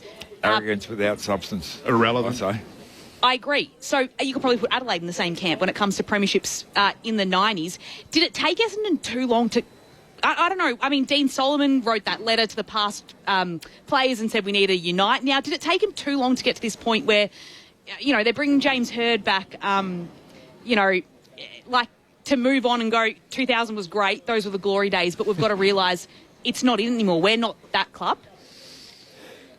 It's tricky because I like that they brought in Brad Scott, an outside person. Yep. They had a history of just being internal, and it wasn't working for them. But football clubs are complicated places these days. They're very complicated, and you can't just say it's the coach or it's this person, because the whole list management structure behind it. We saw a few years ago they had a really hard time getting players out on the field because they were getting injured far too often. All of those things just add up, and you have bad runs where they just don't work for you, and you make some bad decisions, and Essendon are paying a deep price for that. They're just fractured, aren't they? Like, as a whole community, Essendon. It's where you get to that point when it's disastrous, when you have factions within, behind the scenes, from different parts, from the past, from the present, that are pushing different things. It can galvanise you sometimes. It happened to Richmond. They had a whole group trying to overthrow the board just before that premiership era. Brendan Gale, and they stuck by Damien Hardwick and said, no, this is our man. He hasn't had the success. It's been tough. And they went the other way, and they stuck to it, stuck to their guns, and they won 3 flags in 4 years. Yep. They had the same kind of things going on behind the scenes, Richmond. It was a nightmare for them. They hadn't won a flag in 37 years. Essendon have got similar things. There are people behind the scenes who carry a lot of weight in the Essendon community. One who coached them for a long, long time, who wants someone else at the helm. It doesn't help. It can galvanise you or it can completely fracture you. And right now it feels like it's on the fracture side. Yeah, and you're not alone in that with footy clubs. Yeah. And look, I don't know whether Brad Scott's a great coach, doing a good job, not doing a good job. That's not for me to say. But I know that chopping and changing coaches regularly doesn't work. And I know that from experience. I played for 17 years and had 7 of them. Yeah. And as soon as they started to slide, that's it, get another one, someone else to put the icing on the cake, someone else put the icing on the cake. And those names that you mentioned, in terms of Damien Hardwick and others that they've stuck by, even Chris Scott down at Geelong, he was wavering, and they said, no, we'll stick by him, and away they go. So put some good people around him, put some good structures around him. He's obviously can coach because you gave him the job. He was the best man you thought was to coach your team, so support him. So that's what I'm hoping, that there's no sort of knee-jerk reactions and you get rid of a guy, because history shows you stick by people, they eventually come good. Yeah. And in regards to the North Melbourne stuff, like, I was a very passionate North Melbourne supporter growing up, and so the 90s was like, you know, was completely my era, and it absolutely pains me to say this, but the biggest mistake the North Melbourne Football Club made was not taking up the Gold Coast opportunity. Okay. Wow. Yeah. I think from a bigger picture point of view, they've lost presence in Melbourne. They've just sold games everywhere. They've sold games everywhere. They sold them to Sydney. They sold them to WA. They sold them to Gold Coast at some stage. They've headed down to Tasmania. They can't fill these stadiums. You know, they used to be playing at the MCG regularly. They've been swallowed up by too many powerful teams here in Melbourne, and you know, I've had many arguments with people, and they don't like to hear it, but I was as passionate a North Melbourne supporter growing as anyone, but it was the biggest missed opportunity they ever have. Now, you know, people can argue against that, but it was pretty close to happening. They also had the missed opportunity. It wasn't their fault with the Brisbane Lions back in the day. That got hijacked at the very, very last minute. So they've had their opportunities, but they've stuck fat. They've got a good facility.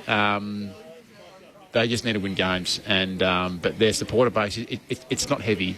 It's a tough market they're in Melbourne, and I can't see them for a long time sort of competing with that sort of top end. So I think Gold Coast should have been their home. I feel a little positive about North Melbourne. Yeah. Like, I feel better than we felt probably 12 months ago, where we were like, are they going to do it?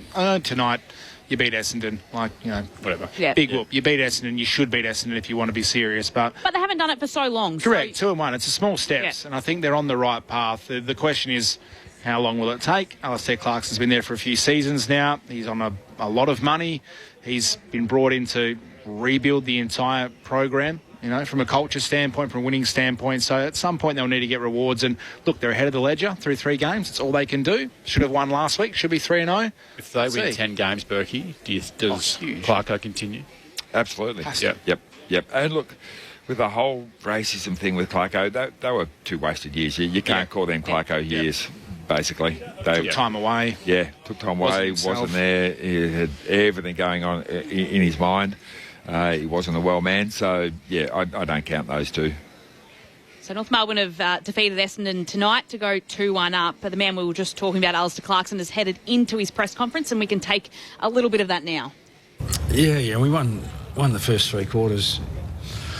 In each of the first 3 quarters, we won on the scoreboard and got ourselves the ascendancy. We're not certain why we dropped away, but we knew that's the Bombers' game, and we were able to nullify that run and gun type of game for the first 3 quarters and did it really, really well. And whether it was a little bit of fatigue coming off a 6-day break and a long haul travel, not too sure, but to put ourselves in a winning position and make it really, really difficult for them to try and chase down that lead, we're really pleased with, and you get the 4 points and move on. It was pretty workmanlike. It was tough. We knew that Essendon were going to be fired up. They've been a lot of press about their first 2 performances of the year, so we knew they were going to be keen to atone for those 2 losses, and we needed to bounce back from our loss last week against West Coast too. So to be in control of the game for the best part of 3 quarters, despite the fact that they had a lot of motivation to try to come out and get the ascendancy early, and for us to win 3 quarters in a row when they're trying to play that type of footy was really pleasing for us. You beat scoring from your forward half a fair bit so far this year, but to be able to get those scores from your D50 tonight, was there anything that changed to achieve that? Yeah, no, not really. It's just that you just play the game that's in front of you, and sometimes you score from your front half turnovers and sometimes from your back half. But particularly in tonight's game and the way that it was played, where particularly the first half, where it was pinging from one end to the other, and both sides made lots of errors trying to take the ball with speed, and but when you get through, you're likely to be able to score. So that happened for us a couple of times early, and it also happened for them too. I think they scored a couple of goals, or certainly got it from into their inside 50 from their kick in. So that was the way the game was played in the first half, and then the second half it just slowed down a little bit. Neither side could just continue to play at that speed. It was breakneck in the first half, and that's why so many players from both sides were cramping late in the game. So that's why I'm pleased, and probably the last part of the game has probably showed that we'd come off a hot game in Perth last week and 6-day break, long haul travel. So we weren't pleased that we lost the last quarter and didn't go on with the game, but we're pleased we got the 4 points. If you ask, could you just bank 4 points and move on at the start of the day, we'd have said we'd be pretty happy with that. So there was Alistair Clarkson, the victorious coach, talking after his side's second win of the season, and happy that they pushed it out and won 3 quarters. Obviously not able to win that last quarter. Essendon up by 36 points at 3-quarter time. and then running out eventual winners by 12 points after the Bombers kicked the only 3 goals in a very short final term. Mitch? Just a quick one, Berkey, tough one. I'm chatting about your football club before. You're disappointed with what's come out from St Kilda today about Lance Collard in the VFL being under investigation for using a homophobic slur again after he's already had a 6-week ban in the past for using one in the VFL. He's used another one, allegedly, against between Frankston and St Kilda. They're investigating in the AFL. St Kilda said they're aware of it. It was reported this afternoon. I mean, you love the St Kilda Football Club. You're proud of the St Kilda Football Club, and have been great with a lot of things and social causes in the past. Is that something you look at and go, is this a player we want at our club? If he can't get it right 2 years later and he's still doing it? He had a 6-week ban and he's gone again. Yeah, so I look at, one, you think, what sort of education have they given him? But do you need education? Shouldn't. You shouldn't really, especially if you've missed 6 weeks. You've had that hanging over your head. Surely that would be enough to sink in. It's the old, you can lead a horse to water, but I know with my daughter being in the AFLW team, those girls, they're vocal. They won't put up with people. The club have been really good in the past. They actually go to the women's team and say, hey, we're thinking about drafting this person, and this person's got a bit of a history here. What do you guys think? And the girls have said, no, we don't want that person hanging around the club. Our change room's right next to it. So this is a men's player they're asking about? Yep. Absolutely, yeah. They go to that extent, and that's how much they care about it. So for this to happen in a club who takes that much sort of care and pride about who they bring into the club, it won't go down well. It won't go down well at all. If they investigate it, he's found guilty, it's turns out to be true. It's got to go through the process so far, but it'd be a massive ban because let's remember, he's had the ban already. Other players have been banned. Isaac Rankin, they rubbed out of finals football. Now, they could have gone hard on Rankin, but they did show that, look, we'll still rub you out of finals. It's disappointing for a football club that is normally, in recent times, been pretty good with things. To have a player, once again, get that wrong is really disappointing. Internally, they'll be furious. Yeah. Absolutely furious because they don't stand for that sort of thing. And look, I know internally by having a daughter there, it's something that they won't stand for. So whatever the league give him, I'm looking at double figures. Yep, double figures. Yep. Yeah, and I tend to agree with you as well, Berkey. By the way, before you ask about the Maury Plant story, yes, I need to just say, we've been talking about it all day, but Sheffield Shield, in the first innings, South Australia made 198. Victoria made 261 in reply, so they led by 63 runs. South Australia are 5 for 94 at stumps on day 3, so they lead by 31 runs. Only 5 wickets in hand. Alex Carey is on 24. Liam Scott is on 2. So only a 31-run lead, 5 wickets in hand, and Victoria still have to bat. So I think it won't be back-to-back titles for South Australia unless Alex Carey produces an absolute miracle, which he is capable of. But Junction tomorrow, we're back there doing it all again. We're happy with that as Victorians, Berkey.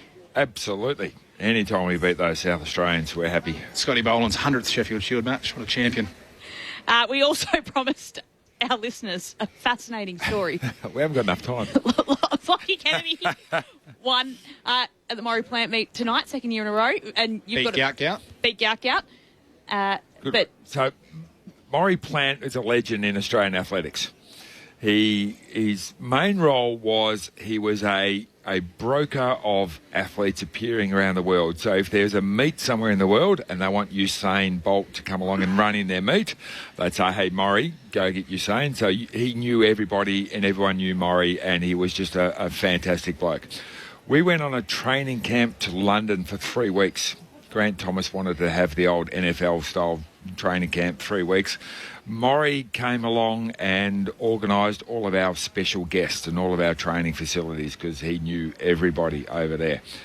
I was assistant coach at the time, so I was assigned a minibus to drive around London. Yes, a minibus around London. Bad move. I ended up smashing the minibus. Where were you? Near Buckingham Palace or?